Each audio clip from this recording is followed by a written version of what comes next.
နိုင်ငံတော်နှင့်ပြောင်းမချင်တရားတော်ကိုရှေးဥစွာရှာကြလောနောင်မထိုရ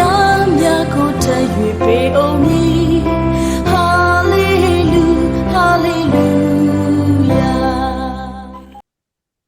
ဟုတ်ပြီဖျားရဲ့ဂုဏ်ကျေးဇူးတော်ကိုချီးမွမ်းပါတယ်လို့ကျွန်တော်တို့ယခုလေ့လာနေတဲ့သင်ခန်းစာကတော့ဘုရားသခင်ပြည့်စင်သောခေတ်ကာလကြီးများအစီအစဉ် Seven Dispensation လို့အများတော်အဖြစ်သိကြတဲ့ဒီပုံဖြစ်ပါတယ်လို့အဲ့တော့ကျွန်တော်တို့ဒီဘုရားခင်ပြည့်စင်တဲ့ခေတ်ကာလကြီးများအစီအစဉ်တွေကိုကျွန်တော်တို့တစ်ပိုင်းပြီးတစ်ပိုင်းလေ့လာနေတာဖြစ်တယ်ဆိုတော့ဒီ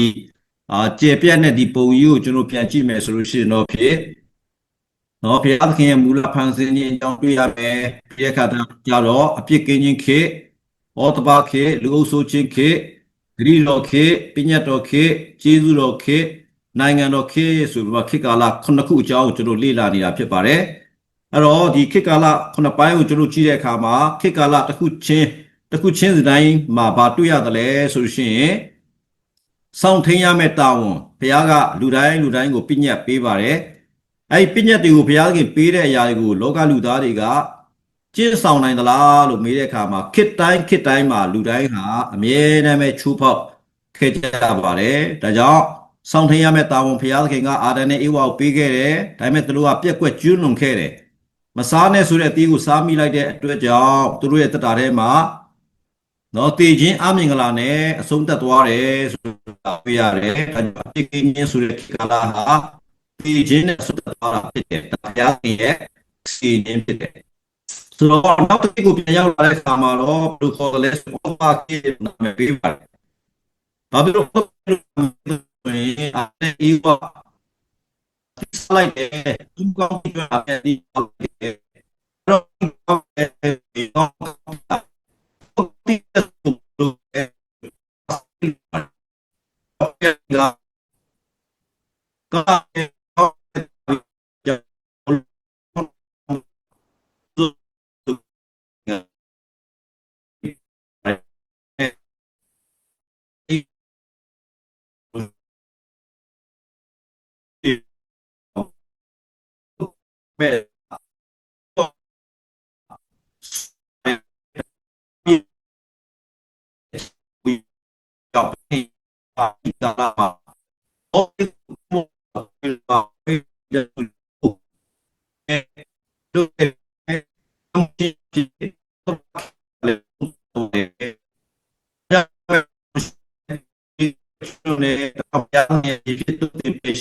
ဆိုတာဒီကာလလူမနီလာဖြစ်တဲ့တတိယခေတ်ကတော့ဖြစ်လဲဆိုရင်လူအုပ်ဆိုးချင်းခေတ်ဘာဖြစ်လို့လူအုပ်ဆိုးချင်းခေတ်လို့ခေါ်တယ်လို့ကျွန်တော်တို့မေးမယ်ဆိုရင်နိုးရင်းနဲ့သားသမီးတွေကိုဘုရားသခင်ကများပြားစွာမွေးဖွားကြလော့မြေကြီးကိုပြည့်စေ၍နိုင်ကြလော့လို့ဘုရားကအမိန့်ပေးပါတယ်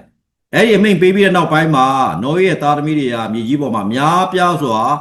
မွေးဖွားလာတဲ့ဆွမ်းတတ္တိရှိတဲ့လူတွေအများကြီးပေါ်လာတယ်မြို့ရိုးတွေအများကြီးတိဆောက်နိုင်တဲ့လူတွေပေါ်လာတယ်အဲ့ထဲမှာနေယောဒလို့ခေါ်တဲ့လူကဘာလုပ်ခဲ့သလဲလို့ကြည့်တဲ့အခါမှာမတိုးပွားမပြတ်နှံ့ချင်ဘူးတဲ့နော်ဘုရားသခင်ကတိုးပွားပြတ်နှံ့ပါလို့ပြောတယ်သူတို့ကမတိုးပွားမပြတ်နှံ့ချင်ဘူးမပြတ်နှံ့ချင်တဲ့အတွက်ကြောင့်ဘာဘူးလို့မြို့နဲ့ရဲတိုက်ကြီးကိုတိဆောက်တယ်အဲ့ဒီလိုတိဆောက်တဲ့အရာကိုဘုရားသခင်ကမနစ်သက်ပါဘူးနာမည်ကြီးချင်တဲ့စိတ်နဲ့လှုပ်လာတဲ့အတွက်ကြောင့်ဘုရားသခင်ကဘာဘူးလို့ရဲတိုက်ဆက်လက်ပြီးမတိဆောက်နိုင်အောင်စကားကွဲပြားရှုပ်ထွေးစေခြင်းအဖြစ်နော်ဒီလူအုပ်ဆိုးခြင်းဆိုတဲ့ဒီခေတ်ကာလကြီးကအဆုံးသတ်သွားပါတယ်ဒါကြောင့်ဒီခေတ်ကာလ၃ခုကိုကျွန်တော်မနေ့ကလေ့လာလိုက်တဲ့အခါမှာခေတ်ကာလတစ်ခုချင်းစီတိုင်းမှာဘုရားသခင်ကသေခြင်းနဲ့အဆုံးသတ်ခိုင်းတာတွေ့တယ်ရေနွမ်းမှုခြင်းနဲ့အဆုံးသတ်ခိုင်းတာတွေ့တယ်စကားကွဲပြားခြင်းအဖြစ်အဆုံးသတ်ခိုင်းတယ်ဆိုတဲ့အရာတွေကိုကျွန်တော်တွေ့ရပါတယ်လို့အဲ့တော့စကားကွဲပြားသွားပြီစကားကွဲပြားသွားတဲ့နောက်ပိုင်းမှာတော့ဘုရားသခင်ကသူ့ကိုကိုးကွယ်မဲ့သူရှိမလားဆိုပြီးမှဘုရားသခင်ကလိုက်ပြီးရှာပါတယ်အဲ့လိုလိုက်ပြီးရှာတဲ့အခါမှာတော့ဘုရုတွေ့ရတယ်လဲဆိုရင်နော်ကျွန်တော်တို့အာဗြဟံဆိုတဲ့လူတစ်ယောက်ကိုတွေ့ပါတယ်အဲ့ဒီကနေပြီးတော့မှဘာစလာတယ်လဲဆိုရင်ဂတိတော်ခေဆိုတဲ့အရာကနော်စတင်လာတာဖြစ်ပါတယ်လို့အဲ့တော့ကျွန်တော်တို့ဒီနေ့ ဒီနေ့ကတော့ဖြစ်ဂတိတော်ခစ်ဆိုတဲ့အရာကိုစပြီးတော့မှလေ့လာမှာဖြစ်ပါတယ်အဲ့တော့ကျွန်တော်ဒီပုံကိုကျွန်တော်ကြည့်မယ်ဆိုရှင်တော့ဖြစ်ဒါနံပါတ်4ခစ်ပေါ့နော်ဂတိတော်ခစ်လို့ကျွန်တော်ခေါ်ပါတယ်အဲ့တော့ဂတိတော်ခစ်ကဘာနဲ့စတယ်လို့ပြတာ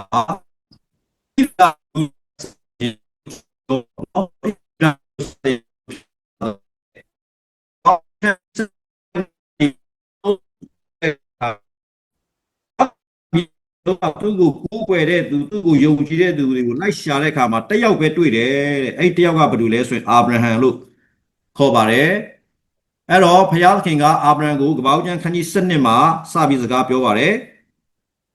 ထာဝရဘုရားသည်လည်းအာဗြဟံကိုခေါ်တော်မူ၍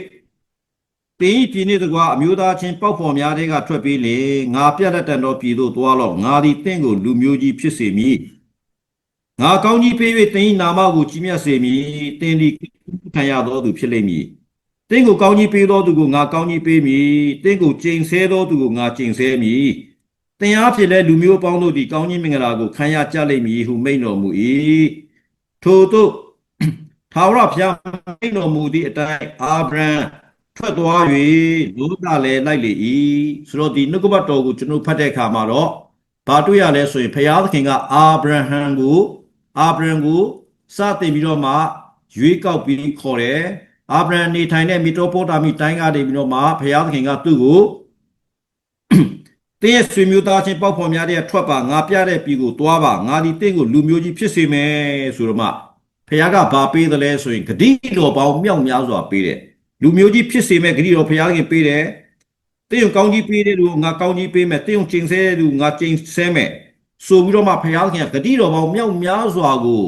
အာဗြဟံမှာစတင်ပြီးပေးလာတဲ့အတွက်ကြောင့်အဲ့ဒီအချိန်ကနေစပြီးတော့မှဒီခေတ်ကာလကိုဘယ်လိုခေါ်တယ်လဲဆိုရင်ကျွန်တော်တို့ဂတိတော်ဆိုပြီးတော့မှမဲခေါ်ရခြင်းဖြစ်ပါတယ်ဆိုတော့ကျွန်တော်ဒီညမှာဣသရေလလူမျိုးတွေရဲ့အစဣသရေလလူမျိုးတွေရဲ့ဖခင်ဟာလည်းဘယ်သူလဲလို့ကြည့်တဲ့အခါမှာအာဗြဟံဖြစ်တယ်ဆိုတာကိုကျွန်တော်တွေ့ရပါတယ်အဲ့တော့ဘုရားသခင်ကအာဗြဟံရဲ့ခေတ်ကာလမှာအာဗြဟံစောင့်ထိန်ရမယ့်တာဝန်တစ်ခုကိုဘုရားသခင်ကပေးတယ်အဲ့ဒါကတော့ဘာလဲဆိုရင်ခါနန်ပြည်မှာနေပါ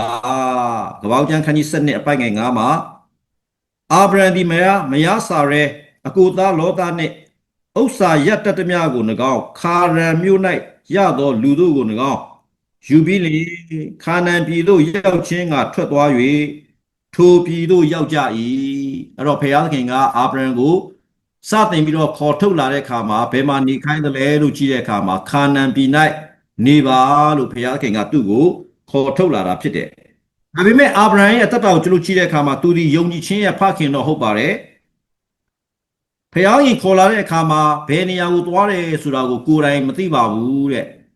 မြေပုံလည်းမရှိပါဘူးတန်လိုက်အိမ်မြောင်လည်းသူ့မှာမရှိပါဘူးအခုလို့နော်ဂူကဲတွေလည်းမရှိပါဘူးဒါပေမဲ့ဖျားသခင်ပေါ်မှာအာဗြဟံဟာယုံကြည်စိတ်ချတယ်ဖျားစကားကိုနှလုံးသွင်းနိုင်တဲ့အတွက်ကြောင့်ဖျားနောက်ကိုသူတကယ်ပဲလိုက်လာတယ်ဒါပေမဲ့ကပ္ပဦးကျမ်းခန်းကြီး7အပိုင်ငယ်30ကိုရောက်လာတဲ့အခါမှာဘာအကြောင်းတွေ့ရတယ်လဲဆိုရင်ထို့နောက်ခါနန်ပြည်၌အစာခေါင်းပါခြင်းဖြစ်၍အလွန်အစာခေါင်းပါသောကြောင့်အာဗြဟံသည်အေဂုရုပြည်၌တဲခိုခြင်းကတွားလေ၏ဆိုတာကျွန်တော်တို့ဒီကျမ်းစာထဲမှာကျွန်တော်တွေ့ရပါတယ်အဲ့တော့အာဗြဟံရဲ့အတ္တကိုကျွန်တော်ကြည့်တဲ့အခါမှာအာဗြဟံဒီဖျားခင်ထားသောနေရာမှာကြာမနေနိုင်ပဲနဲ့ငတ်မွတ်ခေါင်းပါခြင်းဆိုတဲ့စုံစမ်းနောက်ဆက်ခြင်းတွေးကြုံလာတဲ့အခါမှာသူဘယ်ကိုတွားဖို့စဉ်းစားတယ်လဲဆိုရင်အေဂုရုပြည်ကိုတွားဖို့သူစဉ်းစားပါတယ်အဲ့တော့ဒီအရှိပိုင်းကိုကျွန်တော်ကြည့်တဲ့အခါမှာအာဗြဟံကဘုရားသခင်ရဲ့ခေါ်တော်မူခြင်းကိုခံရတဲ့အခါမှာဘယ်နေရာကိုပဲရောက်သူကရစ်ပလင်တီးတယ်ဆိုတာကိုပထမပိုင်းမှာတွေ့ရပါတယ်ကပ္ပဦးကျမ်းခန်းကြီး7အပိုင်းငယ်9မှာဆိုရင်ထာဝရဘုရားသည်အာဗြဟံအားထင်ရှား၍ဤပြည်ကိုသင့်အမျိုးအနွယ်အားငါပေးမည်ဟုမိန့်တော်မူ၏ထို့သောထင်ရှားတော်မူသောထာဝရဘုရားဖို့ထိုရက်၌ရစ်ပလင်ကိုတီးလေ၏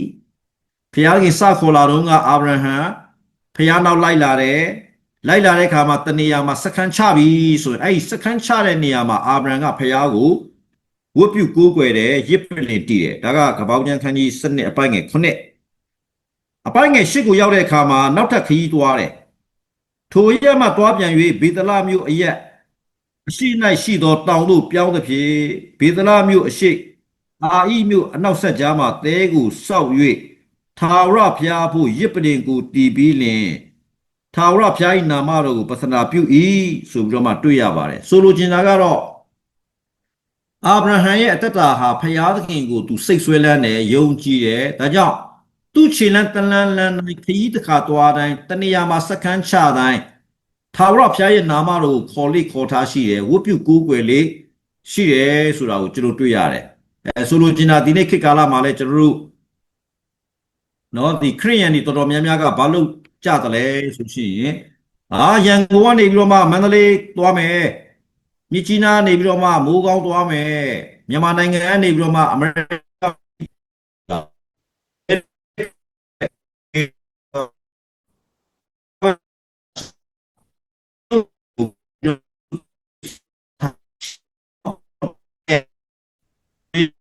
အပြင်ကိုမသွားကြပါဘူးเนาะဖခင်အနံပြီးမှသွားကြတယ်ဒီပုံစံပဲအာဗြဟံဒီလည်းဘာလို့တလဲဆိုတနေရာပတ်တနေရာခရီးသွားဖို့ပြန်တိုင်းမှာဖခင်ကိုရစ်ပရင်တီကိုးကွယ်ထားရှိပါတယ်တို့တော်ညာလည်းခုနကျွန်တော်ဖတ်သွားတဲ့ကပောက်ကျန်ခန်းကြီး7အပိုင်းငယ်30ကိုရောက်လာတဲ့ခါမှာတော့အာဗြဟံဟာဖခင်ကိုမတိုင်မင်တော့ဘူးတဲ့နော်ငါ့မို့ခေါင်းပါခြင်းဆိုရစုံစမ်းနောက်ဆက်ခြင်းတွေတွေ့ကြုံလာတဲ့ခါမှာအာဗြဟံကဖခင်ကိုမတိုင်မင်မဲနဲ့အဲ့ဒီကိုတဲ့သူကသွားလိုက်တယ်အဲ့တော့ဖခင်နဲ့တိုင်ပင်ခြင်းမပြုတ်ဘဲနဲ့သွားလိုက်တဲ့ခရီးစဉ်မှာသူတွေ့ကြုံနေရတဲ့အရာကဘာလဲလို့ကျွန်တော်ကြည့်တဲ့အခါမှာနော်လိမ်လည်ခြင်းကိုသူစတင်ပြီးတော့လုပ်ပြပါတယ်အဲ့ဂရုပြည်နဲ့နီးတဲ့အခါမှာအဲ့ဂရုပြည်မှာရောက်လာတဲ့အခါကျတော့လူကဘာပြောသလဲဆိုရင်အဲ့ဂရုဘယင်ဟာဆိုရင်မိဘတွေကိုတက်စီရဲ့မိမလည်းတားချောနေတယ်ဆိုတော့နော်မင်းကိုတတ်ပြီးတော့မှတဲ့မင်းရဲ့မိမကိုဖာရောဘုရင်ကသိမ်းယူလိုက်မယ်ဆိုပြီးတော့မှအာဗြဟံကိုပြောတဲ့အခါမှာအာဗြဟံကဘာစဉ်းစားလဲဆိုရင်ငါတော့အသက်အသေးမခံနိုင်ဘူးတဲ့နော်အဲ့တော့သူဘာလုပ်တယ်လဲဆိုရင်သူ့ရဲ့မိမနဲ့တိုင်ပင်တယ်မင်းနဲ့ငါနဲ့မောင်နှမလို့ပြောကြရအောင်မဟုတ်ဘူးဆိုရင်တော့ငါ့ကိုတတ်ကြလိုက်မယ်ပြီးရင်မင်းကိုတော့တိမ်သွားမှာပဲဆိုပြီးမှသူကပြောပါတယ်ဒါကြောင့်မလို့သူတို့အဲဂုရုပြည်ကိုရောက်တဲ့အခါမှာဖာရောဘုရင်ရဲ့ဘူးတော်မတ်တော်တွေကလာတဲ့အခါမှာသူတို့ဘာပြောကြလဲဆိုရင်ဒါကတော့တဲ့ကျွန်တော်ရဲ့ညီမဖြစ်ပါတယ်တဲ့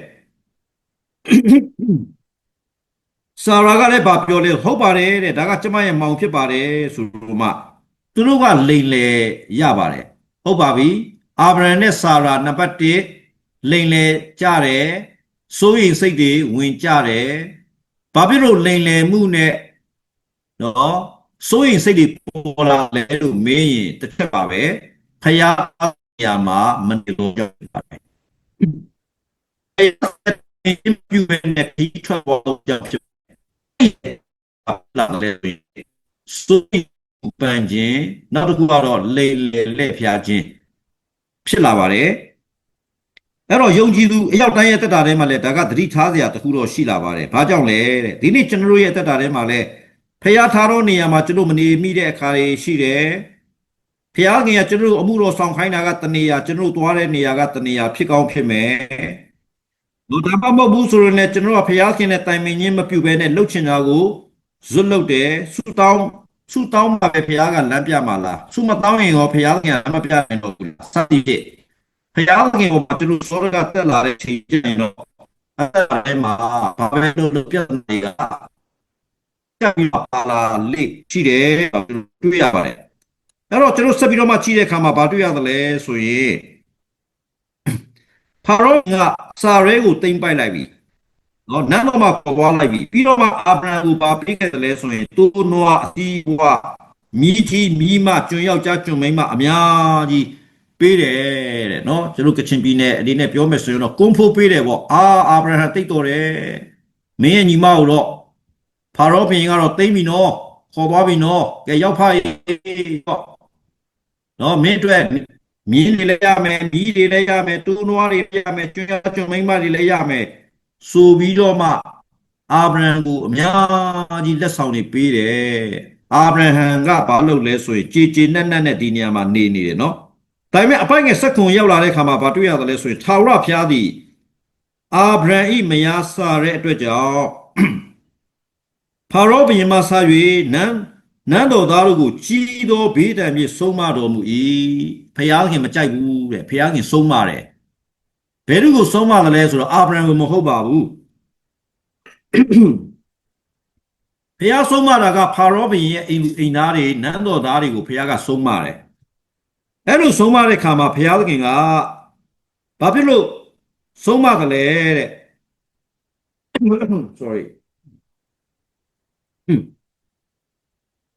မင်းယူလိုက်တဲ့ဒီစာရဲဆိုရင်သူများရဲ့မိန်းမဖြစ်တယ်ဆိုတာမင်းမသိဘူးလားဆိုတော့ဖျားခင်ကဖာရောကိုဆုံးမတယ်ဒီမှာဖာရောဘုရင်ကဘာလို့တလဲဆိုရင်တဲ့အာဘူခေါ်၍တင်ဒီငါ၌ပြုသောအမှုကအဘယ်သို့နည်းသူဒီတင်းမရဖြစ်ကြောင်းငါအဘယ်ကြောင့်မပြောသနည်း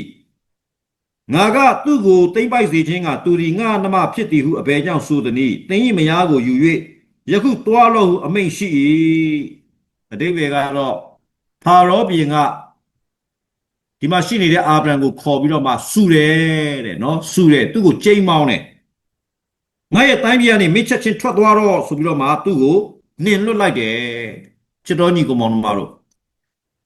ဒီနေ့အာဗြဟံဆိုတာကထာဝရဘုရားကိုယုံကြည်တော်သူကိုးကွယ်တော်သူဖြစ်တယ်အခုတော့သူတော်ဘာတိုင်းပြည်မှာတွားပြီးတော့မှလိန်လည်လက်ဖျားမိတဲ့အတွက်ကြောင့်မယုံကြည်သူရဲ့ဆုံးမခြင်းခံရတယ်ဆိုတာကျွန်တော်တွေ့ရတယ်ဒီနေ့ကျွန်တော်ခရစ်ယာန်တက်တာကိုပြန်စဉ်းစားတဲ့အခါမှာလဲသတိထားစရာကဘာလဲဆိုရင်တခါလေယုံကြည်သူတွေရဲ့တက်တာကလောက်တဲ့ကိုင်းနဲ့သွားတဲ့လာတဲ့ဖျားသခင်ဘုံတော်မထင်ရှားဘူးဘာလို့တလဲလို့မင်းအကြံဖန်လုပ်တယ်ပေါ့ဖျားစကားနားမထောင်တဲ့ရှာကိုလှုပ်လိုက်တဲ့အခါမှာမယုံကြည်တဲ့သူကလာလို့ဆုံးမလာတဲ့ပြောတယ်ဒီချင်းကိုသတိထားရမယ်ရတာပါအော်ငါလည်းအာဗြဟံကိုပဲပြီးအာဗြဟံစကားနားမထောင်မဲနဲ့လောကနော်ဒီအဂရုပြည်ဆိုတာကတော့တကယ်တမ်းကျမ်းစာနဲ့ပြောမယ်ဆိုတော့ဒါကတော့လောကကိုဆိုလိုတယ်ခါနန်ပြည်ဆိုတာကတော့တကယ်တမ်းပြောရင်တော့ဝိညာဉ်ရေးရနဲ့ပဲကောင်းကင်နိုင်ငံကိုပုံဆောင်တယ်ပေါ့အဲ့တော့အာဗြဟံတွားလိုက်တဲ့နေရာကလောကီရေးရတက်မှတ်မှုများတဲ့နေရာကို तू ကဆင်းသွားတယ်ဟာအဲ့နေရာမှာတော့နော်တတိဝလန်နေဆိုင်စဘာတွေကျွေဝနေတယ်ငါတို့နေနေတဲ့ခါနန်ပြည်ကတော့ငတ်မှုခေါင်းပါနေပြီဒါကြောင့်အဲ့ဒီနေရာကိုတွားမယ်အဲဂရုပြည်ကိုသူတွားလိုက်တယ်အဲ့ဒီအဲဂရုပြည်မှာပဲသူတစ်ပါးရဲ့ဆုံးမခြင်းခံရတယ်ဖယားခင်ဘုံတော်မထင်ရှားဘူးဒီနေ့သခင်ရှုတော်ဘုရားကတပည့်တော်တွေကိုဘာအကြောင်းပြောခဲ့တယ်လဲဆိုရင်တင်တို့ကလောကရဲ့အလင်းတွေဖြစ်တယ်လောကရဲ့စားတွေဖြစ်တယ်သူတစ်ပါးတို့ဒီတဲ့တင်တို့ရဲ့ကောင်းသောအကျင့်ကိုမြင်၍ကောင်းကင်ဘုံ၌ရှိတော်မူသောတင်တို့အဘရဲ့ဂုဏ်တော်ကိုချီးမွမ်းစေခြင်းကသူတစ်ပါးရှိ၌တင်တို့အလင်းကိုလင်းစေကြလောဆိုတာသတိပေးထားတာရှိပါတယ်เนาะကျွန်တော်ရှင်မသက်ခရစ်ဝင်ခန်းကြီး9အပိုင်းငယ်16မှာပြောထားတာရှိပါတယ်အဲ့တော့ကျွန်တော်ယုံကြည်သူတွေရဲ့နေ့စဉ်ဆောင်ရွက်သွားလာရမယ့်အသက်တာနဲ့နေ့စဉ်ပြောဆိုသောစကားများဟာဆိုလို့ရှိရင်တော့ဖြစ်သူတစ်ပါးရှိမှပုံသက်သေဖြစ်ဖို့နဲ့ဖျားဘုံထင်ရှားဖို့ကျွန်တော်တို့ကိုသူများကကြည့်ပြီးတော့မှဖျားသခင်ကောင်းကင်ဘုံမှာရှိနေတဲ့ဖျားသခင်ကိုလူတွေမြင်ပြီးတော့မှချီးမွမ်းဖို့ဖျားကကျွန်တော်တို့လောကထဲမှာထားတာဒါပေမဲ့ကျွန်တော်ရဲ့အသက်တာကဖျားသခင်ရဲ့ရှေ့မှာလူတွေရဲ့ရှေ့မှာပုံမလာဘူးဆိုရင်ဘုံတော်မထင်ရှားပဲနဲ့သူများရဲ့ပြစ်တင်ကဲ့ရဲ့ဝေဖန်ခြင်းခံရနိုင်တယ်ဆိုတာကိုကျွန်တော်တို့နားလည်ရပါတယ်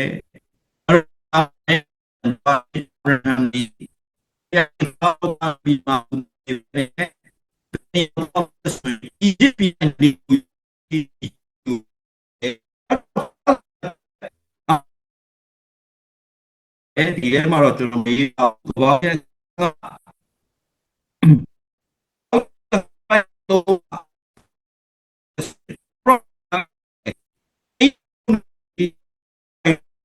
အဲ့ဒီဖြစ်ကြသဖြင့်သူတို့ဘာလို့နိုင်ကျွန်ခံခြင်းနှိမ့်ဆက်ပြည့်စုံခြင်းကိုအနည်း400ပတ်လုံးခံရကြလိမ့်မည်ကိုအမှန်တိမှတ်လော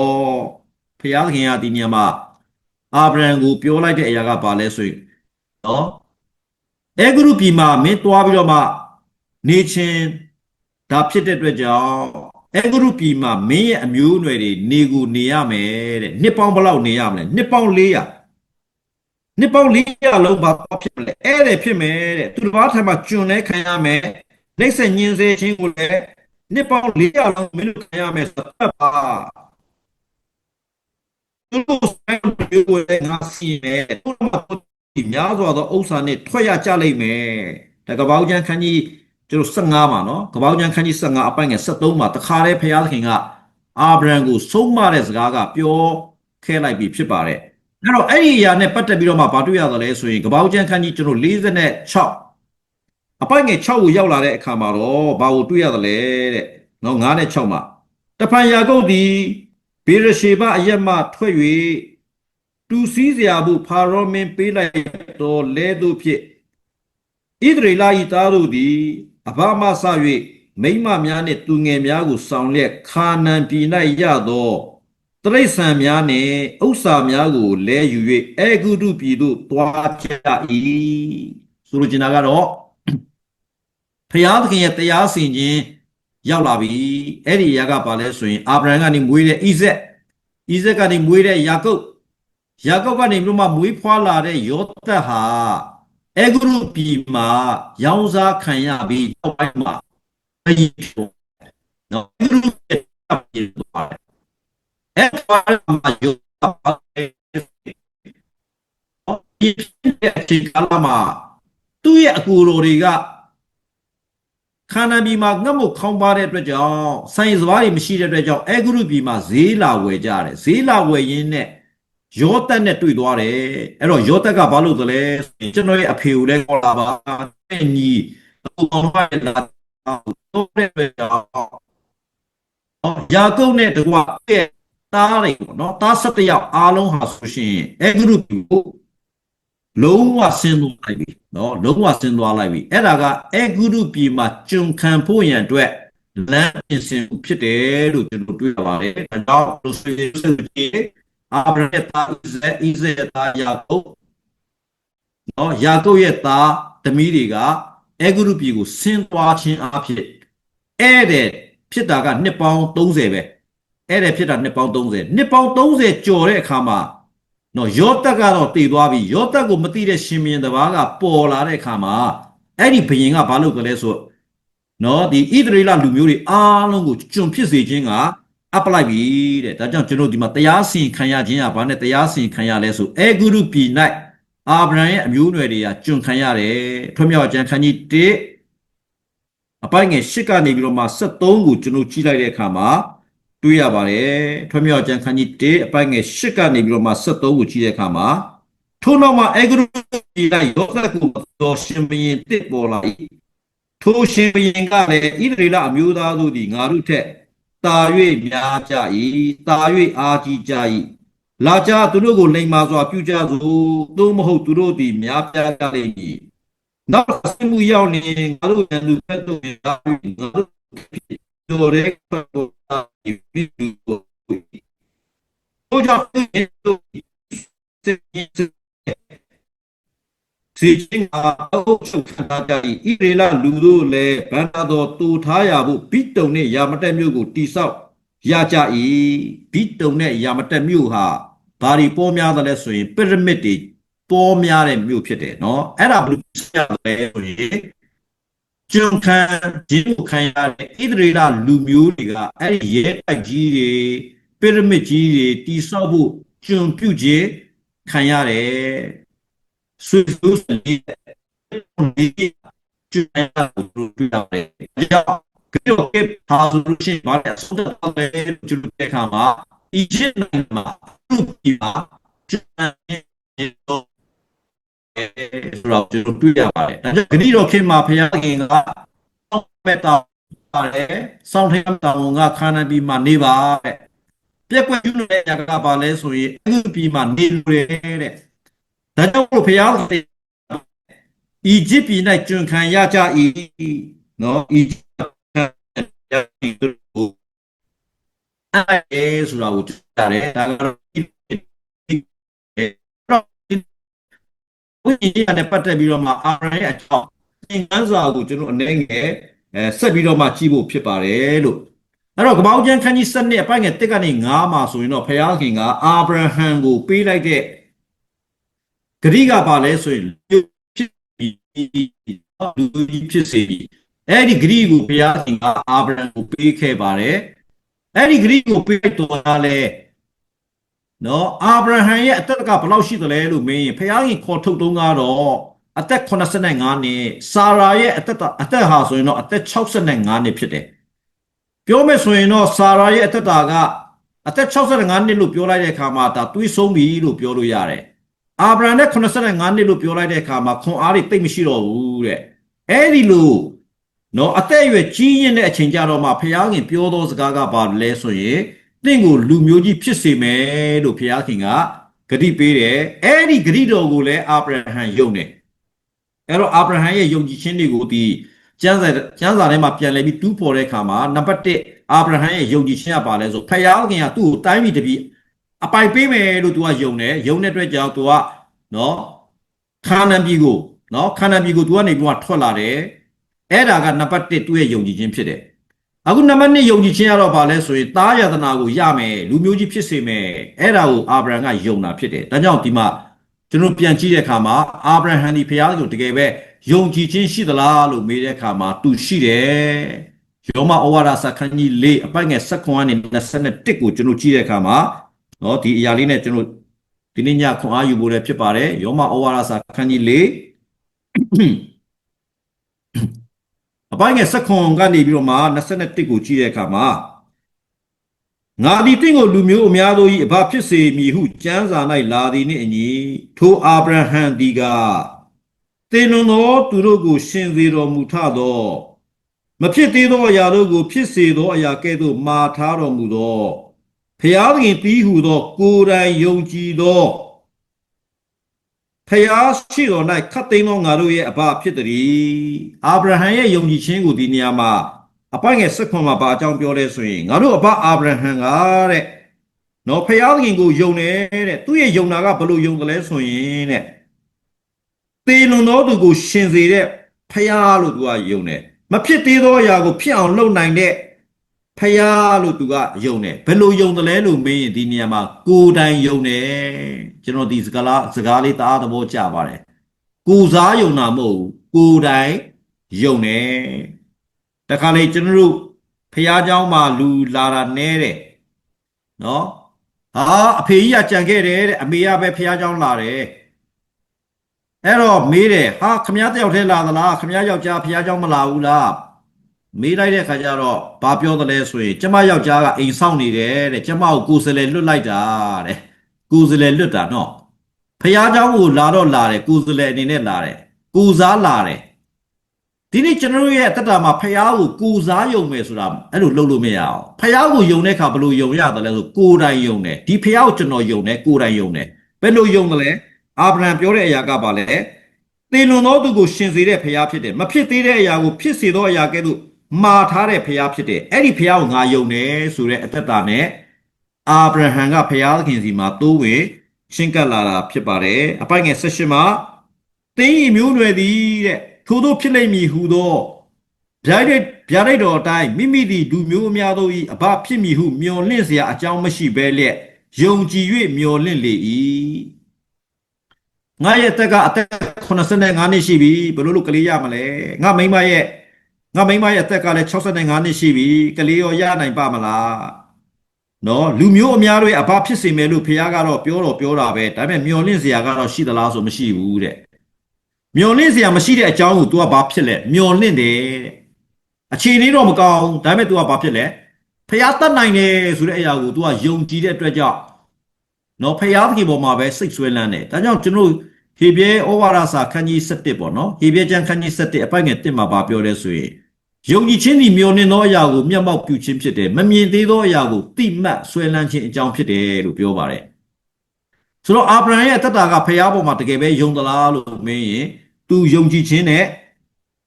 ရှိပါတယ်ယုံကြည်ခြင်းနဲ့ပဲတိုးဝင်ချင်းကပ်နေတာဖြစ်တယ်အပိုက်ငယ်19ကိုကျွန်တော်ကြည့်တဲ့အခါမှာနော်ယောမကျမ်းခန်းကြီး9:19ဖြစ်ပါတယ်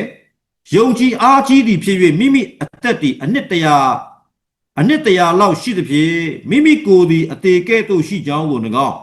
မိမိခင်မွန်းစာရာ၏ဝမ်းသည်တေကြောင်းကို၎င်းမအောင်မေသူမစင်စားတဲ့အရာတစ်ခုရှိပါတယ်တဲ့သူမစင်စားတဲ့အရာကဘာလဲဆိုရင်တဲ့နော်သူမစင်စားတဲ့အရာကတော့သူ ဇနီးတဲ့ဖြစ်တဲ့စာရာပေါ့နော်စာရာရဲ့ဝမ်းကသေပြီဆိုတာကို तू မစင်စားဘူးတဲ့မိမိရဲ့ကိုယ်ခန္ဓာကလည်းသေပြီဆိုတာကိုမစင်စားဘူးတဲ့ပြောချင်တာကသူ့မိန်းမရဲ့ဝမ်းကသွေးဆုံးသွားပြီလို့ तू ကမစင်စားဘူးဖယားခင်လှုပ်ပေးနိုင်တယ်ဖယားခင်တတ်နိုင်တယ်ဖယားခင်မတတ်နိုင်တာမရှိဘူးဆိုတဲ့အရာကို तू ကစိတ်ဆွဲလန်းနေတာဖြစ်တယ်ဒါကြောင့်အပိုက်ငယ်20ကိုကျွန်တော်ရောက်လာတဲ့ခါမှာတော့ပြောလဲဆိုရင်ယုံမာသောစိတ်နှင့်ကင်း၍ဖယားသခင်၏ဂရုတော်ကိုတွေးတောခြင်းမရှိယုံကြည်အားကြီးသဖြင့်ဖယားသခင်ကိုချီးမွမ်း၍ယုံမာသောစိတ်နှင့်ကင်းတယ်ဖယားပြောသောစကားကလူမျိုးကြီးဖြစ်စေမယ်လို့ပြောရင်တနေ့တော့ဖြစ်ကိုဖြစ်လာမယ်ပေါ်ကိုပေါ်လာမယ်ကိုတော်ကတော့သူ့ရဲ့ဂရုစကားကိုဖျက်မှာမဟုတ်ဘူးဒါကြောင့်ဂရုတော်ကိုသူကဘာလုပ်လဲတွေးတောခြင်းမရှိပါဘူးဖြစ်မှဖြစ်ပါမလားဆိုတဲ့အရာလုံးဝမစင်စားဘူးတဲ့ယုံကြည်အားကြီးသဖြင့်သူ့ရဲ့အသက်ကဘယ်လောက်ရောက်လာပြီလဲဆိုရင်အနှစ်100လောက်ရှိသဖြင့်အနှစ်100လောက်ရှိတဲ့အချိန်မှာသူပြောလဲယုံကြည်အားကြီးသဖြင့်လို့သူကပြောထားတယ်အချို့တော့အသက်အရွယ်ကြီးလာတဲ့သူတွေကအသက်80တွေ80တွေရောက်လာတဲ့ခါမှာဘာပြောလိပြောထားရှိတယ်လဲဆိုရင်အဖိုးတို့ကတော့အသက်ကြီးပြီအသက်80 80ရောက်လာပြီဖះကိုယုံနဲ့ယုံကြည်ချင်းနေတဲ့ဘယ်ပြောက်သွားမှန်းမသိဘူးညီတဲ့အသက်တာကျွန်တော်ကြားရတယ်နော်အသက်အရွယ်ကြီးလာတဲ့အခါမှာယုံကြည်ချင်းတွေဘယ်ပြောက်သွားသလဲဆိုတာလူတွေကပြောတယ်ဒါပေမဲ့အာဗြဟံကအဲ့လိုမပြောဘူးအသက်100လောက်ရှိတဲ့အခါမှာယုံကြည်အားကြီးတယ်ဒီနေ့ကျွန်တော်ရဲ့သက်တာထဲမှာအသက်ကြီးလာတာနဲ့အမျှယုံကြည်ခြင်းတွေလည်းပိုပြီးများလာတယ်ငါယုံဖူးသောအရာများတယ်အိမ်တော်ကြီးနဲ့ပတ်သက်ပြီးငါတို့ဖြတ်တန်းလာတဲ့ယုံကြည်ခြင်းအဖြစ်စီးပွားရေးလုပ်ငန်းဆောင်တာတွေကိုလှုပ်လာတဲ့ယုံကြည်ခြင်းအဖြစ်နော်ပြီးတဲ့အခါမှာကျွန်တော်ကယ်တင်ခြင်းဆိုတဲ့အမွေကိုလက်ခံတဲ့ယုံကြည်ခြင်းအဖြစ်သာသနာလုပ်ငန်းတွေကိုလုပ်တယ်ဖျားเจ้าတွေကိုစောက်တယ်သာသနာမြေတွေကိုဝယ်တယ်တပည့်တော်ဖြစ်တဲ့လုပ်တယ်ဘာယုံကြည်ခြင်းအဖြစ်ဘယ်လိုအခြေအနေမျိုးမှာပဲဖြစ်ဖြစ်ကျွန်တော်တို့ဟာယုံကြည်ခြင်းအဖြစ်နေ့တိုင်းတက်လန်းနေရကျွန်တော်ဓမ္မသရှင်လေးတို့ကြားဘူးမှာဖြစ်တယ်ကောင်းကင်လမ်းကိုကြိုးစားတတ်မည်တဲ့နော်ကောင်းကင်လမ်းကိုကြိုးစားတတ်မည်ဘာနဲ့တက်မလဲယုံကြည်ခြင်းအားဖြင့်တဲ့အဲ့ဒါကကယ်တင်ခြင်းကိုပြောနေတာမဟုတ်ပါဘူးပြောနေကြပါပဲခရစ်ယာန်ကိုရှောင်းလန်းသွားလာတဲ့အခါနော်ယုံကြည်ခြင်းမှာယက်ဖူးရဟုတ်ပါကျွန်တော်တို့ထဲမှာဖျားငင်ပေးတဲ့ယုံကြည်ခြင်းလေးတစ်ခုရှိမယ်ဆိုရင်အဲ့ဒီယုံကြည်ခြင်းကသာသနာလုပ်ငန်းလည်းအောင်မြင်နိုင်တယ်စီးပွားရေးလည်းအောင်မြင်နိုင်တယ်ဖျားငင်ပေးတဲ့နှုတ်ကပတ်တော်တကယ်ရှိမယ်ဆိုရင်အဲ့ဒီဖျားငင်ပေးတဲ့နှုတ်ကပတ်တော်ယုံကြည်ခြင်းမျိုးစေ့ကကျွန်တော်တို့ရဲ့အသက်တာကိုထူးခြားစွာနဲ့ပြောင်းလဲစေနိုင်တာဖြစ်တယ်ဆိုတာကိုကျွန်တော်တွေ့ရတယ်ဒါကြောင့်အပိုင်ငယ်21ကိုရောက်လာတဲ့အခါမှာအာဗြဟံနဲ့ပတ်သက်ပြီးတော့မှဘလို့ရေးထားသလဲဆိုရင်ဂတိထားတော်မူသောသူသည်ဂတိတော်အတိုင်းတတ်နိုင်တော်မူသည်ကိုစိတ်ဆွဲလန်းလေ၏ဖယားသခင်ကဂတိပေးထားတယ်ဆိုရင်ဂတိတော်အတိုင်းဖယားကတတ်နိုင်တယ်ကျွန်တော်တို့တတ်နိုင်တယ်လို့မရေးပါဘူးဖယားသခင်တတ်နိုင်တော်မူသည်တဲ့အဲ့ဒါကိုကျွန်တော်စိတ်ဆွဲလန်းဖို့ဖြစ်ပါတယ်အဲ့တော့ကျွန်တော်ရဲ့နေ့စဉ်တက်တာထဲမှာကျမ်းစာယုံကြည်သူတွေကဖတ်တယ်၊ကြွိုက်တိုင်းယူတယ်နေ့စဉ်တက်တာထဲမှာဖယားသခင်ကကျမ်းပိုက်တစ်ပိုက်ကတော့ခွန်အားရစေတယ်အဲ့ဒီဖယားကြီးပေးတဲ့နှုတ်ကပတ်တော်အပေါ်မှာကျွန်တော်တို့ဘာလုပ်ဖို့လိုအပ်လဲဆိုကိုတော်တတ်နိုင်တယ်ကိုတော်ကဒီလိုပြောထားရင်ဒီလိုပဲဖြစ်မှာပဲဆိုတဲ့စိတ်ဆွဲလန်းခြင်းအတ္တတာရှိဖို့လိုအပ်ပါတယ်ဒါကြောင့်ဒီမှာဆိုရင်တော့ယုံကြည်အားကြီးတဲ့ဂရိထားတဲ့ဖယားကတတ်နိုင်တယ်ဆိုတာကိုအာဗြဟံကယုံတယ်သူ့ရဲ့နံပါတ်1သားသမီးရမယ့်ယုံကြည်ခြင်းအဲ့တော့သိကြတော့ရသလားလို့မေးရင်အာဗြဟံကသူမျောထားတဲ့ယတနာကိုရဖို့ကြည်တော်တယ်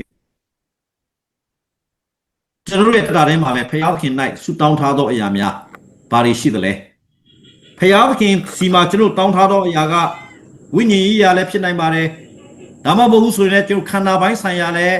ဖြစ်နိုင်ပါတယ်အချို့တော့သူတွေဝိညာဉ်ရေးရာနဲ့ပတ်သက်ပြီးထားတယ်ဆိုကျမ်းစာရောက်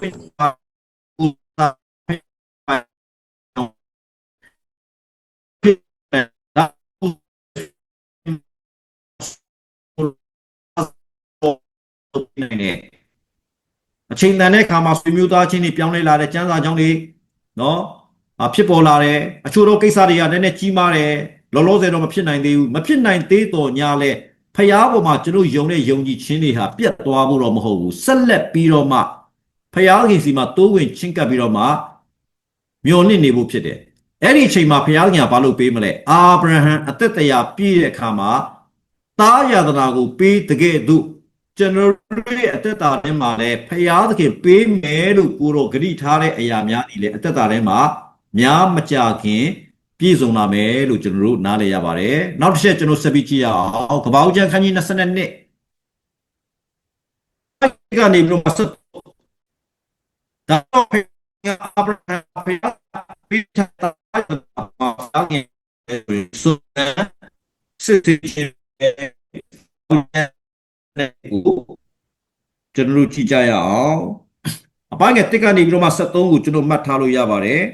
ထို့နောက်မှဘုရားသခင်သည်အာဗြဟံကိုစုံစမ်းခြင်းကအာဗြဟံဟုခေါ်တော်မူ၍အာဗြဟံကကျွန်ုပ်ရှိပါ၏ဟုလျှောက်လျင်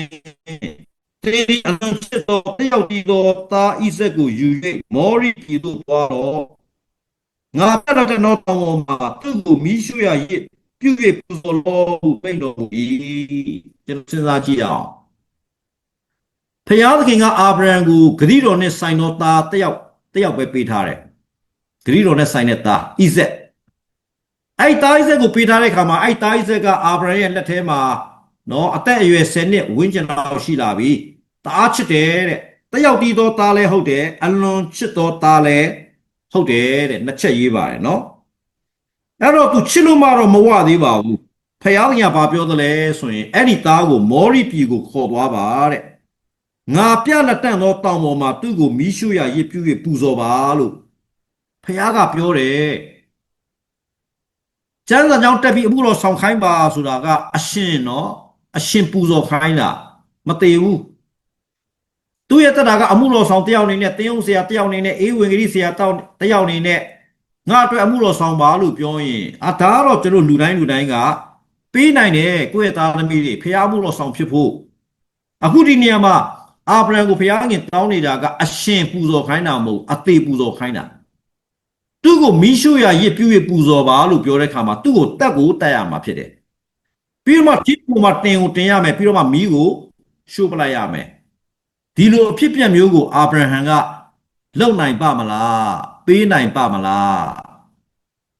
ကျွန်တော်တို့ဒါဆိုရင်တော့ပေးမလားတော်တော်စဉ်းစားစရာရှိပါတယ်နော်ကိုမှရှိနေတဲ့တယောက်ဒီတော့သားကကိုယ့်ရဲ့ရင်ခွင်မှာမနေဘဲနဲ့တိုင်းတစ်ပါးကိုသွားမယ်တို့တခြားမျိုးမှာသွားပြီးနေမယ်တို့နော်မိမရသွားတော့မိမအိမ်ပဲလိုက်နေမယ်တို့ဆိုရင်တောင်မှနော်ကျွန်တော်ရဲ့စိတ်ထဲမှာမလိုချင်ဘူးတူနေချင်တယ်ဘာကြောင့်လဲကိုမွေးထားတဲ့တယောက်ဒီတော့သားဖြစ်တယ်ဒါပေမဲ့ဒီနေရာကိုကြည့်တဲ့အခါမှာတော့အာဗြဟံကဘာလုပ်တယ်လဲတဲ့ဖယားသခင်ကိုပေးချင်လားမပေးချင်ဘူးလားလို့ကြည့်တဲ့အခါမှာအပိုင်ငယ်3ကပ္ပဦးကျမ်း22အပိုင်ငယ်3မှာအာဗြဟံသည်နတ်နဲ့စောထား၍မြည်ကိုကုန်းဤတင်ပြီးလျင်မိမိသားဣဇက်နှင့်ငယ်သားနှစ်ယောက်ကိုခေါ်၍မိရှို့ရာထင်းကိုခွဲပြီးမှဖျားခင်မိန့်တော်မူသောအရက်တို့ထသွားလေ၏သုံးရက်မြောက်သောနေ့၌မျောကြည့်၍ထိုအရက်ကိုအဝေးကမြင်လျင်အဲ့တော့ဒီကျမ်းစာကိုဆက်ဖတ်တဲ့အခါမှာတော့ဘာတွေ့ရလဲဆိုအာဗြဟံသည်တဲ့နတ်နဲ့စောထ၍ဘာဖြစ်လို့အစောကြီးထားသလဲတဲ့ဖယားသခင်နဲ့ပတ်သက်ရင်စန္ဒရှိတယ်တဲ့ညတော့ကကိုတော်ကတောင်းတယ်မနဲ့လဲမိုးလင်းကိုအစောကြီးကိုထားတာကိုတော်တောင်းတာပေးမယ်ဒီနေ့အိမ်သိမ်းမှာတချို့တော့သားသမီးတွေကစောမထားဘူးနေထွက်ပြီးဒီကကိုယ့်ရဲ့မြောက်လာထိုးနေပြီမနဲ့9နာရီရှိပြီအဲ့တော့မှထားတယ်အိမ်မှာတန့်ရှင်းလို့ဖို့စန္ဒမရှိဘူးမိဘထက်အစိုးရမထားဘူးမိဘထက်နောက်ကျမှပဲအမြဲတမ်းထားတယ်မိဘလှုပ်စာထိုင်စားတာမိဘတွေကဘာလှုပ်ထားလဲဆိုရင်မိဘူးကြောင့်လည်းမှချက်ထားပြီးပြုတ်ထားပြီးအစင်းသင်းအားလုံးလှုပ်ထားပြီးသူနားထောင်လိုက်တယ်ငါအမေကတော့မိဘူးကြောင့်မှအားလုံးချက်ပြုတ်ပြီးဟေးအဲ့တော့မှသူကထားတယ်မိဘကိုကူညီလိုသောစန္ဒမရှိဘူးအဲ့ရထားနောက်ကျဒါပေမဲ့တချို့သောသားသမီးကအဲ့လိုမဟုတ်ဘူးမိဘနဲ့စောထားတယ်မိဘတွေကိုစိုးရိမ်ထားခိုင်းဘူးအဖေတို့အမေတို့ကောင်းကောင်းအနားယူပါသမီးကတော့သားကတော့မိဘူးကြောင့်မှဝင်ပြီးတော့မှနော်ချက်ထားလိုက်ပြီးပြုတ်ထားလိုက်ပြီးပကံနေဆေးထားလိုက်ပြီးအစအရာအားလုံးလှုပ်ထားလိုက်ပြီးအဲ့ဒီအရာကဘာကိုတွေ့ရတယ်လဲဆိုရင်စန္ဒစိတ်လှုပ်ပေးခြင်းနဲ့မိဘကိုလှုပ်ပေးခြင်းနဲ့စိုးရိမ်ထားတယ်နော်ဒီနေ့အာဗြဟံရဲ့တတ်တာကိုကြည့်တဲ့အခါမှာအာဗြဟံရဲ့နှလုံးသားကမရှိတယ်လဲဆိုရင်တဲ့ ဖယားသခင်ပေါ်မှာစန္ဒစိတ်ရှိတယ်ကိုတော်ကတာဦးဒီတော့တားကိုတောင်းတဲ့အခါမှာ तू ကဘာလုပ်တယ်လဲဆိုပေးချင်တယ်တဲ့ तू မှာပေးချင်တဲ့စန္ဒရှိတယ်ဒါကြောင့်နတ်နဲ့စောစောထားတယ်မြည်ကိုကုန်းနီးတင်တယ်ပြီးတော့ဘာလုပ်လဲဆိုရင်ယေရှုဆရာဖို့ထင်းကိုခွဲတယ်ထင်းနေခွဲသေးတယ်နော်မနဲ့စောကြီးကို तू တွားရမယ့်ခီးကဘယ်လောက်ဝေးလဲဆို3ရက်ခီးဝေးတယ်တဲ့3ရက်ခီးဒါကြောင့်3ရက်မြောက်သောနေ့၌မျောကြည့်၍ထိုရက်ကိုအဝေးကမြင်လင်စဉ်းစားကြည့်ပါညီကိုမောင်မတို့မော်ရီတောင်ဆိုတာက3ရက်ခီးဝေးတယ်အာဗြဟံနေတဲ့နေရာထက်ဒါဆိုရင်မနဲ့ကြီးပါလို့ရအောင်မလဲချက်ပါတီထားရရအောင်မယ်မုံနေဖုတ်ရအောင်မယ်ဂျုံနေနေရအောင်မယ်ဟင်းနေချက်ရအောင်မယ်အဲ့ဒီ3ရက်ခီးအတွက်ပြင်ဆင်ရအောင်မယ်အာဗြဟံဖယားခင်ပေါ်မှာစန္ဒရှိသလားလို့မင်းစန္ဒရှိတယ်ဒါကြောင့်စောစောထားတယ်တမန်ကျမ်းစာကိုကျွန်တော်ကြည့်လိုက်တဲ့အခါမှာရှင်မာကုခရစ်ဝင်ခန်းကြီး1အပိုင်းငယ်35မှာယေရှုသည်နာနဲ့စောစောတောရတို့ထွက်ကြွ၍တဲ့ဆုတောင်းတော်မူ၏ဆိုတာရေးထားတယ်နော်ကျွန်တော် quite တိုင်းနဲ့ပတ်သက်ရင်ဒီကျမ်းပိုက်ကအမြဲတမ်းပဲအသုံးပြုတဲ့ကျမ်းပိုက်ဖြစ်ပါတယ်ယေရှုသည်နာနဲ့စောစောတောရတို့ထွက်ကြွ၍ဆုတောင်းတော်မူ၏ခမဲတော်ဖယားခင်နဲ့တွားတွေ့တယ်မိတ္တရာဖွဲ့တယ်ဆုတောင်းတယ်နာနဲ့စောစောဒီနေ့ကျွန်တော်ယုံကြည်သူတွေရဲ့တက်တာထဲမှာလဲဖယားခင်နဲ့ပတ်သက်ပြီးတော့မှစန္ဒစိတ်ရှိတယ်ဆိုရင်မနဲ့အစောကြီးထားဖို့လိုအပ်တယ်မနဲ့စောစောကြက်တိမထားသေးဘူးငှက်တိမထားသေးဘူးကျွန်တော်ရဲ့တက်တာကဖယားခင်နဲ့ပူရင်အချိန်ယူပြီးတော့မှဆုတောင်းဖို့လိုအပ်တယ်မိတ္တရာဖွဲ့ဖို့လိုအပ်တယ်ဖယားခင်ကျွန်တော်ဒီနေ့ဘာစကားပြောမလဲ quiet time နော် time alone with God ဖယားခင်နဲ့ကျွန်တော်တူတဲ့အချိန်ယူဖို့ဖယားကအလိုတော်ရှိပါတယ်ဒီနေ့အာဗြဟံရဲ့အသက်တာကိုကြည့်ရင်အာဗြဟံဒီဖယားခင်နဲ့အစောကြီးအချိန်ယူတယ်ဖယားရဲ့အမိန့်တော်မြတ်ကိုနာခံဖို့သူကစန္ဒစိတ်ရှိတယ်ဟုတ်ပြီအဲ့တော့သူတို့ကဘာလုပ်တယ်လဲဆိုရင်အာဗြဟံဒီသူ့ရဲ့သားကိုခေါ်ပြီးတော့မှမောရိပြည်ကိုရောက်သွားပြီ3ရက်ခီးလဲကြာသွားပြီတောင်ပေါ်ကိုတက်ပြီးတောင်ပေါ်ကိုတက်နေတဲ့အချိန်မှာသားကဘာမေးတယ်လဲဆိုရင်အဖေတဲ့ထင်းလဲပါတယ်တဲ့မီးလဲပါတယ်တဲ့ရစ်ကောင်ကဗမာလဲလို့မေးတယ်အဲ့လိုမေးတဲ့အခါမှာအာဗြဟံကဘာပြောတယ်လဲဆိုရင်နော်ယေရှုဆရာဘူးတဲ့ရစ်ကောင်ကိုဖျားခင်ကတောင်ပေါ်မှာပြင်ဆင်ပြီတဲ့တောင်ပေါ်မှာပြင်ဆင်ပြီလို့အာဗြဟံကဒါယုံကြည်ခြင်းအဖြစ်သူနှုတ်မှွက်လိုက်တဲ့အရာတစ်ခုဖြစ်တယ်ပေါ့နော်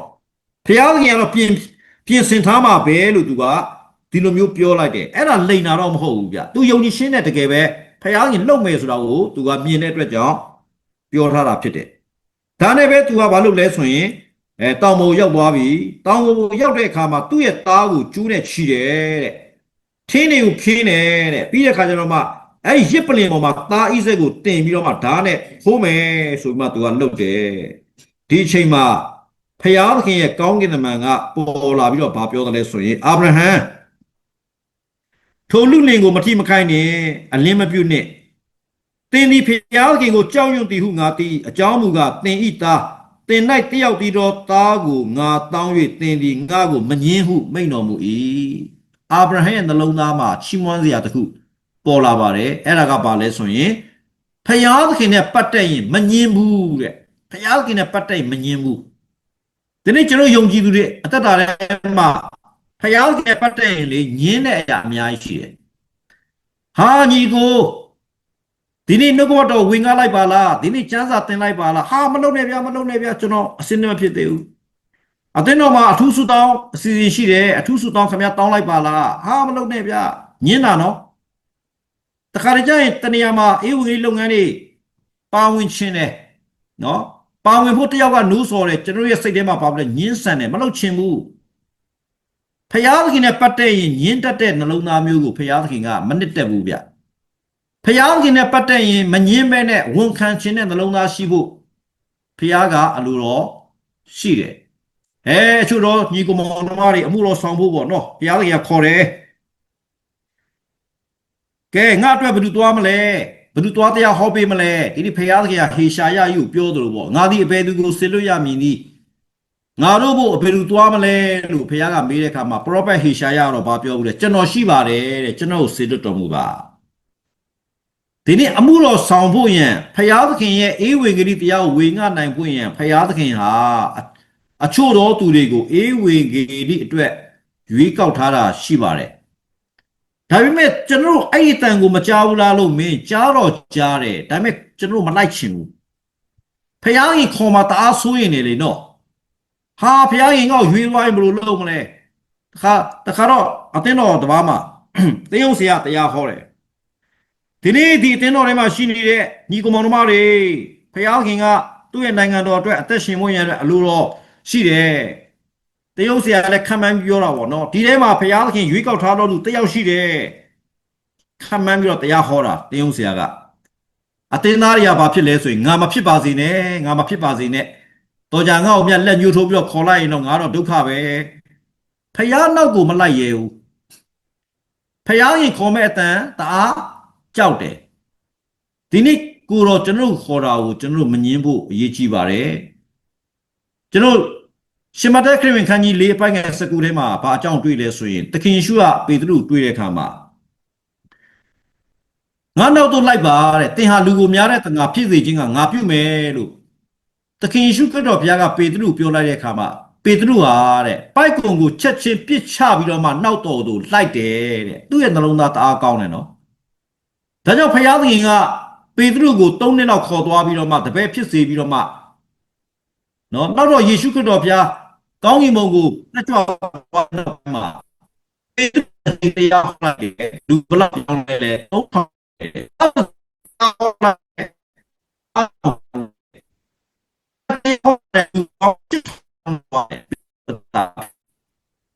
အဲ့ဒီပေတရုဟာဘာလို့လဲလို့မင်းရင်ကိုတော်ခေါ်တော့အခါမှာမငင်းဘူးတဲ့ချက်ချင်းလိုက်တော်သူဖြစ်တယ်ဒီနေ့ကျွန်တော်ဇွန်းထဲမှာနှုတ်ကပတ်တော်ခံယူနေကြတဲ့ညီကောင်မောင်တို့တွေနှုတ်ကပတ်တော်ကိုခံယူယုံမြတက်မဟုတ်ပဲနဲ့မိမိကိုယ်တိုင်ခံယူထားသည့်အတိုင်းသူတော်ဘာကိုပြန်လဲပြီးမှဝေငါတက်တိခံနိုင်ဖို့ရန်အတွက်နှလုံးသားကိုပြင်ဆင်တဲ့သားသမီးတွေရှိတယ်ဆိုရင်ဒီနေ့မင်္ဂလာရှိတယ်အရောက်တိုင်းုံနဲ့ဘုရားခင်ကရွေးကောက်ရှင်ပါတယ်သူ့ရဲ့နိုင်ငံတော်ကျယ်ပြန့်ဖို့သူ့ရဲ့အေဝံဂေလိတရားတွေပြန့်နှံ့ဖို့ရန်အတွက်ဘုရားခင်ကကျွန်တော်ကိုခေါ်တဲ့အခါမှာမငင်းပါနဲ့လို့နော်ဒီနေ့နှုတ်ကပတ်တော်အဖြစ်အားပေးလိုပါတယ်အဲ့တော့ဒီနေ့အာဗြဟံရဲ့အသက်တာကိုကျွန်တော်ကြည့်တဲ့အခါမှာအာဗြဟံကိုကောင်းကင်ဘုရားကဘာပြောလဲဆိုရင်သင်ဤသားသင်၌တယောက်တည်းသောသားကိုငါတောင်း၍သင်သည်ငါကိုမငင်းတဲ့ဖယားသခင်အတွက်မငင်းစံတက်တဲ့နှလုံးသားရှိတဲ့အတွက်ကြောင့်ဖယားသခင်ဒီအာဗြဟံကိုကောင်းကြီးပေးတယ်လို့ကျွန်တော်တွေ့ရပါတယ်အဲ့တော့ကျွန်တော်ဆက်ပြီးကြည့်တဲ့အခါမှာဘာတွေ့ရသလဲထိုအခါအာဗြဟံသည်မျှော်ကြည့်၍မိမိနောက်မှခြုံဖုံး၌ဂျိုညှိလက်ရှိသောသိုးကိုမြင်လေ၏ထိုသိုးကိုတွား၍ယူပြီးလျှင်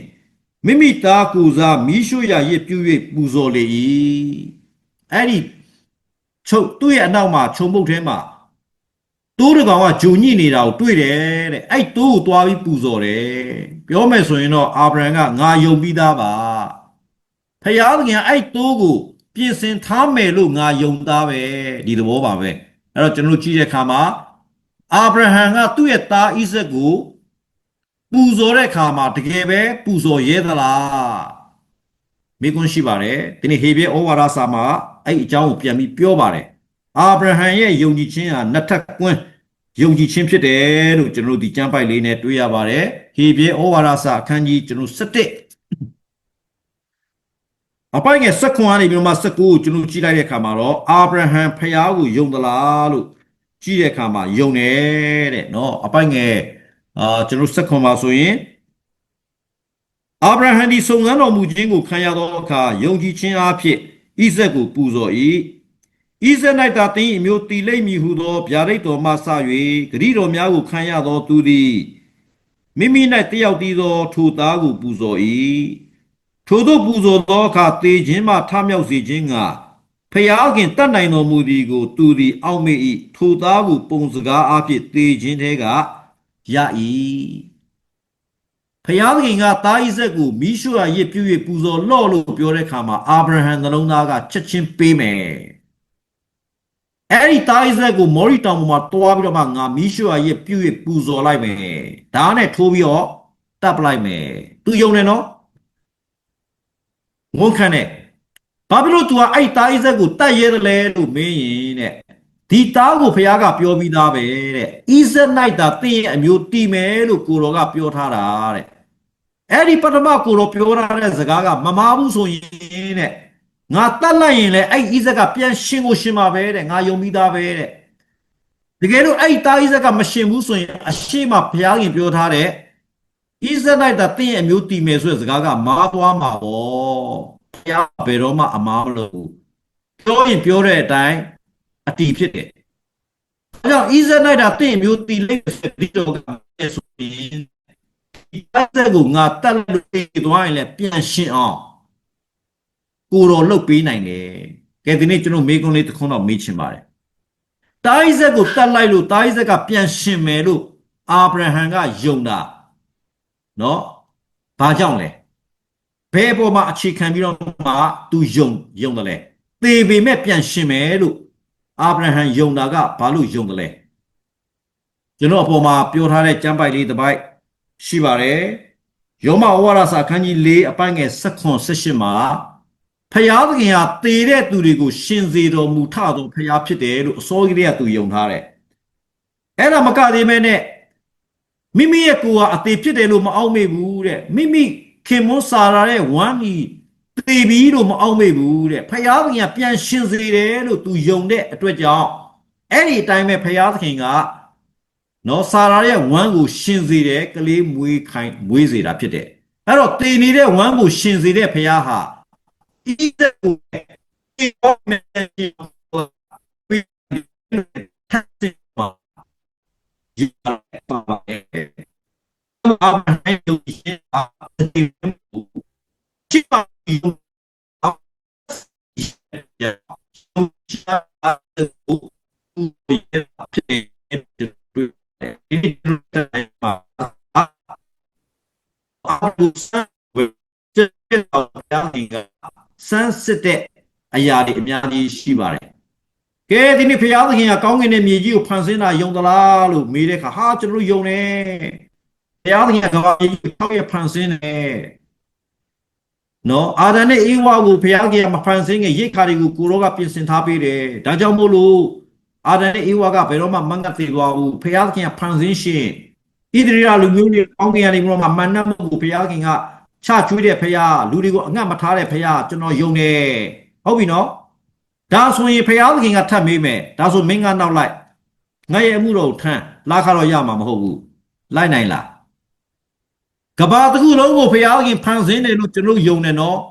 ကျွန်တော်ရဲ့ဝမ်းတော်ကိုဖရာသခင်ဖြည့်ပေးနိုင်တယ်လို့ကျွန်တော်မယုံဘူးဆိုရင်တော့ကျွန်တော်ရဲ့ယုံကြည်ခြင်းကတော့အလကားပဲဖရာသခင်ကကောင်းကင်နဲ့မြေကြီးကဘာလုံးကြီးတစ်ခုလုံးကိုဖန်ဆင်းပေးနိုင်တယ်လို့ကျွန်တော်ယုံရင်ကျွန်တော်ရဲ့ဝမ်းတထွာကိုလည်းကိုတော်ဖြည့်ဆည်းပေးမယ်လို့ကျွန်တော်ယုံဖို့ဖြစ်တယ်ဒီနေ့ကျွန်တော်ရဲ့အမှုတော်ဆောင်ခဲ့တဲ့ကျွန်တော်ရဲ့အသက်တာထဲမှာဖခင်ရဲ့အမှုတော်ဆောင်လာတာကျွန်တော်နှစ်ပေါင်း35နှစ်ရှိလာပြီလှခ9လရဘူးတဲ့လှခနော်9000 9လရဘူးတဲ့ယုံကြည်ခြင်းအဖြစ်ဖခင်ရခင်တော့အသက်တာပြောင်းလဲလာတဲ့အခါမှာလောကီလုပ်ငန်းတွေကိုကျွန်တော်စွန့်ပစ်လိုက်တယ်ကိုရိုနာကိုကျွန်တော်တို့လိုက်တယ်အဲတော့ကကျွန်တော်ကြားဖူးတဲ့အရာကပါလဲကျွန်တော်ပြောင်းလဲလာတဲ့အချိန်မှာနှစ်ပေါင်း2000ပြည့်ဖို့14နှစ်ပဲလိုတယ်ကျွန်တော်တို့ကျမ်းစာသင်ပေးတဲ့ဆရာလေးကပါပြောတယ်ယေရှုကြွလာတော့မယ်တဲ့နှစ်ပေါင်း2000ပြည့်တဲ့အချိန်မှာယေရှုကြွလာတော့မယ်တဲ့အချိန်မရှိတော့ဘူးတဲ့နောက်ထပ်14နှစ်ပဲလိုတယ်တဲ့သူတို့အဲ့လိုပြောလို့ကျွန်တော်လည်းဟာဟုတ်တာပေါ့အချိန်မရှိတော့ဘူးဆိုတော့ကိုရိုနာကိုကျွန်တော်လိုက်တာလေလုပ်ငန်းတွေပါပြစ်ပြီးလိုက်တာနှစ်ပေါင်း2000ပြည့်တဲ့ယေရှုမလာဘူးဒါပေမဲ့ကိုရိုကကျွန်တော်ခေါ်သွားတာအမှုတော်မြတ်ထဲဘာပဲဖြစ်ဖြစ်ကျေးဇူးတော်ပဲအမှုတော်မြတ်ထဲမှာကျွန်တော်ရှင်သန်ခွင့်ရတယ်တွာလာခွင့်ရတယ်အဲ့တော့နှစ်ပေါင်း35နှစ်အတွင်းမှာကျွန်တော်ရဲ့အဘွားအသက်တာရဲ့ရှင်သန်ခြင်းနဲ့အမှုတော်မြတ်လုပ်ငန်းထဲမှာပါဝင်တွာလာတဲ့အခါမှာဘယ်သူကျွေးသလဲလို့မေးရင်ဖခင်ကကျွေးပါတယ်ငရဲကကယ်တင်နိုင်တဲ့ဖခင်ကကျွန်တော်တို့ကိုနေ့စဉ်ကျွေးမွေးခြင်းကိုလည်းလှုပ်ဆောင်ပေးနိုင်တယ်လို့ကျွန်တော်ယုံတဲ့အတွက်ကြောင့်ကိုတော်နောက်ကိုကျွန်တော်လိုက်ခဲ့တာဖြစ်တယ်ဆိုတော့ချစ်တော်ညီကိုမောင်မတို့ဒီနေ့ကျွန်တော်ရဲ့အသက်တာထဲမှာဖခင်သခင်ကယုံကြည်ခြင်းရှိစေခြင်းနဲ့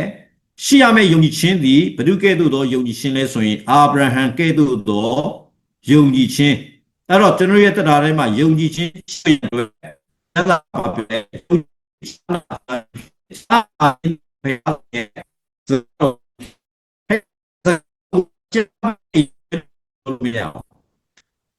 ယုံကြည်လိုက်ရှောက်ယုံတဲ့အရာမျိုးပဲဘုရားသခင်ကမလို့ရှင်ပါဘူးကျွန်တော်ကယုံကြည်ခြင်းရှိတယ်လို့ပြောရင်ကိုတော်ကပြန်မေးမယ်ဘာကြားထားလဲငါရဲ့နှုတ်ကပတ်တော်မင်းကြားထားလားဟုတ်ကဲ့ကိုတော်ရဲ့နှုတ်ကပတ်တော်ကျွန်တော်ကြားထားတယ်ဒါဆိုရင်တော့အဲ့နှုတ်ကပတ်တော်ကဘာဖြစ်စေလဲအသက်တာထဲမှာယုံကြည်ခြင်းကိုဖြစ်စေတယ်အဲ့ဒီယုံကြည်ခြင်းကဘယ်လိုယုံကြည်ခြင်းမျိုးလဲအသက်ရှင်သောယုံကြည်ခြင်း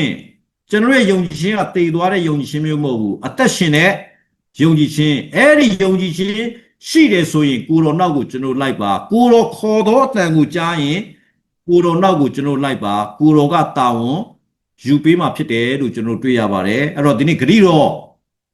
ခေတ်ကာလလို့ကျွန်တော်ပြောလိုက်တဲ့အခါမှာအဲ့ဂရိတော်ကဘုနဲ့ဆိုင်တဲ့ဂရိတော်လဲလို့မင်းအာဗြဟံနဲ့ဆိုင်တော့ဂရိတော်ဖြစ်တယ်ဖခင်သခင်ကဣသရေလလူမျိုးပေါ်လာဖို့ရတဲ့အာဗြဟံအဖြစ်ဖခင်သခင်ကအစာပြုခဲ့တာဖြစ်တယ်ဒါကြောင့်အာဗြဟံရဲ့ယုံကြည်ခြင်းအပေါ်မှာပဲဣသရေလလူမျိုးဆိုတဲ့လူမျိုးကြီးဖြစ်လာတယ်နော်အဲ့တော့ကျွန်တော်တို့ဆရာကြီးဦးတင်မောင်ထွန်းကတော့ဗာပြောတယ်ဆိုလို့ရှိရင်ဖခင်သခင်ကအာဗြဟံကိုတဲ့လူမျိုးကြီးဖြစ်စေမယ်လို့ပြောတယ်တဲ့လူများကြီးဖြစ်စေမယ်လို့မပြောဘူးတဲ့ကမ္ဘာမှာအစ္စရေးဆိုတဲ့နိုင်ငံကတေးသေးလေးတဲ့ရန်ကုန်မြို့သားပဲရှိတယ်တဲ့တေးသေးလေးဒါပေမဲ့ကမ္ဘာတစ်ခုလုံးကသူ့ကိုသတိထားနေရတယ်ကမ္ဘာတစ်ခုလုံးကသူ့ကိုကြောက်နေရတယ်ဘာကြောင့်လဲလူများကြီးမဟုတ်ပေမဲ့လူမျိုးကြီးဖြစ်တယ်တဲ့အဲ့ဒါယုံကြည်ခြင်းကြောင့်ဒီနေ့ကျွန်တော်ရဲ့သက်တာလဲဒီလိုပါပဲလို့ကျွန်တော်ရဲ့သက်တာမှာများမရှိပါဘူးเนาะဒါပေမဲ့ကျွန်တော်ရဲ့သက်တာထဲမှာဖခင်ကလူများကြီးမဖြစ်နိုင်ပေမဲ့လူမျိုးကြီးဖြစ်စေခြင်းပါလေအဲ့ဒါကယုံကြည်ခြင်းရှိတော်သူ၌ပဲဖြစ်မယ်လို့ကျွန်တော်နားလည်ရပါတယ်လို့ယေရှုတင်ပါတယ်ဟုတ်ပြီဖခင်ရဲ့ဂုဏ်ကျေးဇူးတော်ကိုချီးမွမ်းပါတယ်လို့နာမတော်ကိုကောင်းကြီးပေးပါတယ်ဒီနေ့ကျွန်တော်အာဗြဟံရဲ့အကြောင်းလေ့လာနေတာဖြစ်တယ်ဆိုတော့ဂရိတော်ခေတ်ဆိုတဲ့နံပါတ်၄ခေတ်ကိုကျွန်တော်ရောက်ရှိနေပြီဖြစ်ပါတယ်ဆိုတော့အာဗြဟံကိုဘုရားသခင်ကယုံကြည်ခြင်းရှိစေဖို့ရန်အတွက်ဂရိတော်ပေါင်းမြောက်များစွာကိုပေးတဲ့အတွက်ကြောင့်အာဗြဟံဂရိတော်ကိုစိတ်ဆွဲလန်းခဲ့ပါတယ်ဒါကြောင့်ဒီခေတ်ကာလကိုဂရိတော်ခေတ်လို့ကျွန်တော်တို့မဲ့ခေါ်တာဖြစ်တယ်ဆိုတော့အာဗြဟံရဲ့အသက်တာထဲမှာဖျားသခင်နဲ့ပတ်သက်တဲ့အခါမှာယုံကြည်ခြင်းနဲ့သူအသက်ရှင်ခဲ့မှုပေါင်းမြောက်များစွာရှိသလိုပဲယုံကြည်ခြင်းနဲ့အသက်မရှင်ခဲ့တဲ့အတွက်ကြောင့်ကြာဆုံးသောအရာတွေလည်းတချို့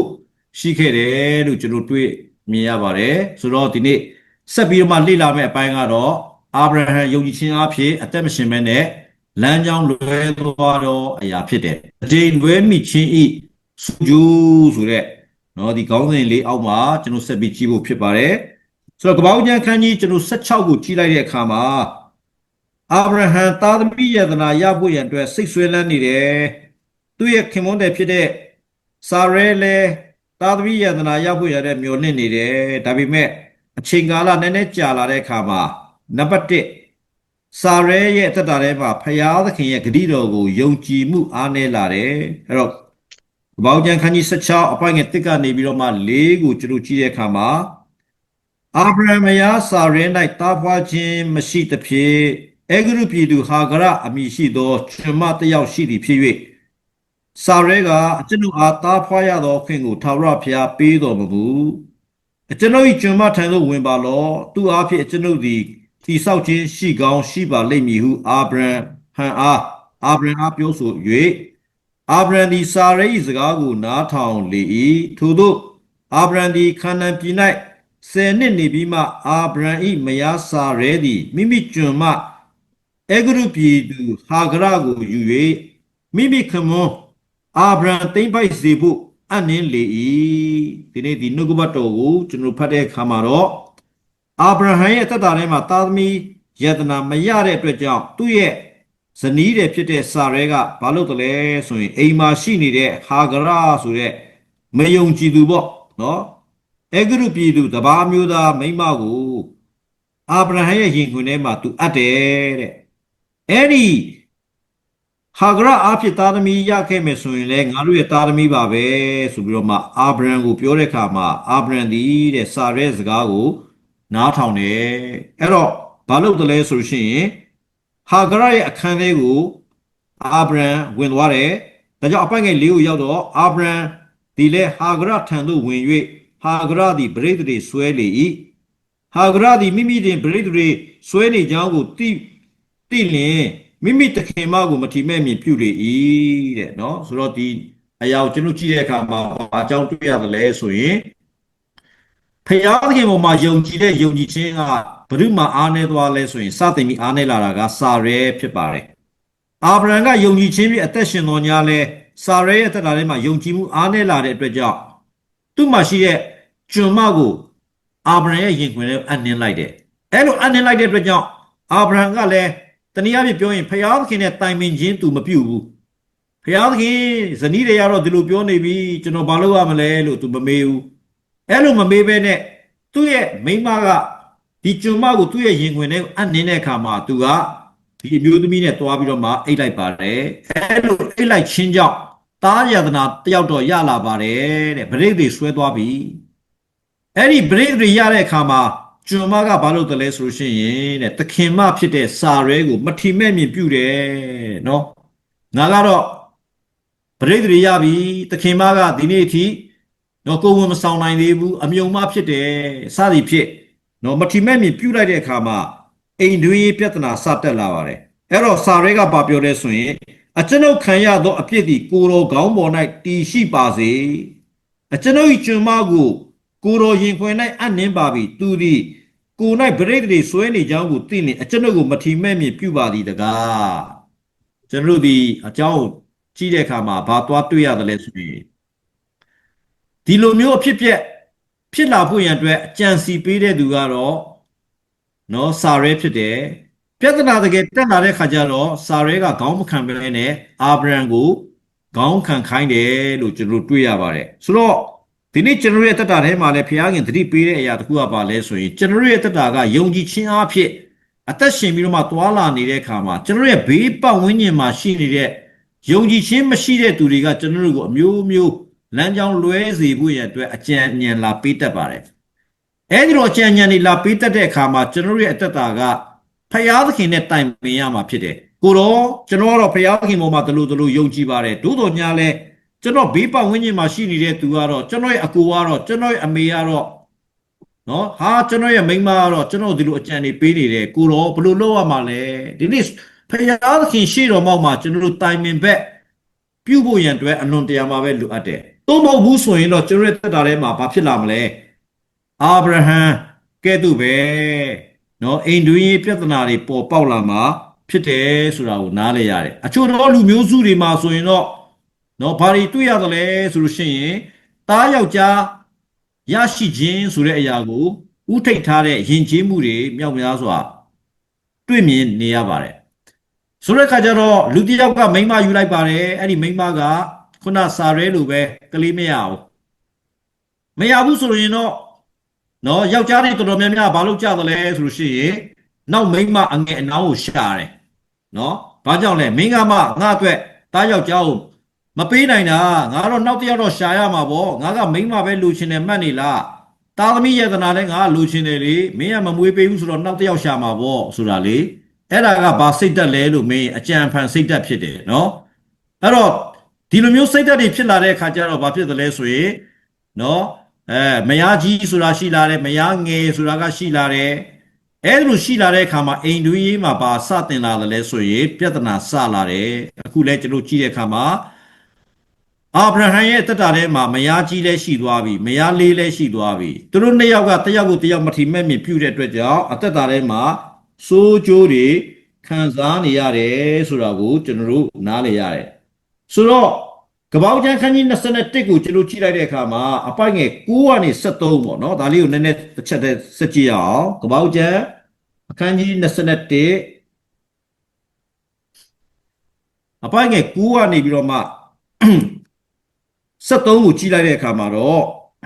အဲဂလိုမျိုးသားဟာဂရတွင်အာဗြဟံရသောသားသည်ဆဲရေးသည်ကိုစာရာသိမြင်လင်ဤမိန်းမနှင့်ကျွန်သူ၏သားကိုနှင်ထုတ်ပါလော့ဤကျွန်မ၏သားသည်ကျွန်ုပ်၏သားဣဇက်နှင့်အတူအမွေမခံရဟုအာဗြဟံဆိုလေ၏အာဗြဟံလည်းမိမိသားဖြစ်သောကြောင့်ထိုအမှုအလွန်ခက်သည်ဟုထင်လေ၏တို့ရာတွင်ဖျားသခင်ကထိုသူငယ်နှင့်တင်ဤကျွန်မကြောင့်ဤအမှုခက်သည်မထင်နှင့်စာရာပြောလေရာ၌သူ၏စကားကိုနားထောင်လောအကြောင်းမူကားဣဇက်၌သာတင့်အမျိုးတည်လိမ့်မည် ကျွန်မ၏သားသည်သင်၏အမျိုးဖြစ်သောကြောင့်သူ့ကိုလည်းလူမျိုးကြီးဖြစ်စေမည်ဟုအာဗြဟံအားမိန့်တော်မူ၏ကဲဒီနေ့ဒီကျမ်းစာကိုဒီလောက်ဖတ်သွားတဲ့အခါမှာဘာတွေ့ရလဲဆိုရင်အာဗြဟံအကြံအဖန်အားဖြင့်ရသောသားနော်အဲ့သားကဘာလုပ်လဲဆိုရင်ဣဇက်ကိုဆဲတယ်အဲ့လိုဆဲတဲ့အတွက်ကြောင့်ဒီနေရာမှာစာရာကဘာပြောလဲဆိုရင်အာဗြဟံတဲ့အဲ့ဒီကျွန်မနဲ့သူ့ရဲ့သားကိုနှင်ထုတ်ပါလို့ပြောတယ်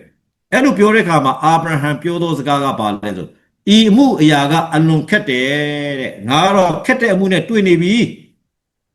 ခက်တယ်လို့ပြောတဲ့အချိန်မှာဖျားသခင်ကကြားထဲမှာဝင်ပြီးတော့မှဘာပြောလဲဆိုရင်အာဗြဟံတဲ့ဒီအမှုအရာကခက်တယ်လို့မင်းမထင်ပါနဲ့တဲ့စာရာပြောတဲ့စကားကိုနားထောင်လိုက်ပါတဲ့ပြီးတော့မှအဲ့ဒီကျွန်မနဲ့သူ့ရဲ့သားကိုနှင်ထုတ်လိုက်ပါဆိုပြီးတော့မှဖျားကအာဗြဟံကိုပြောတယ်အဲ့တော့ဒီနေရာမှာဘုရုစကားနားထောင်ခိုင်းတယ်လဲဆိုရင်စာရာရဲ့စကားကိုနားထောင်ပါကဲဒီနေ့ညီကောင်မောင်တို့တွေနည်းနည်းစဉ်းစားကြည့်ရအောင်နော်အိမ်လူကြီးပြဿနာတက်လာပြီ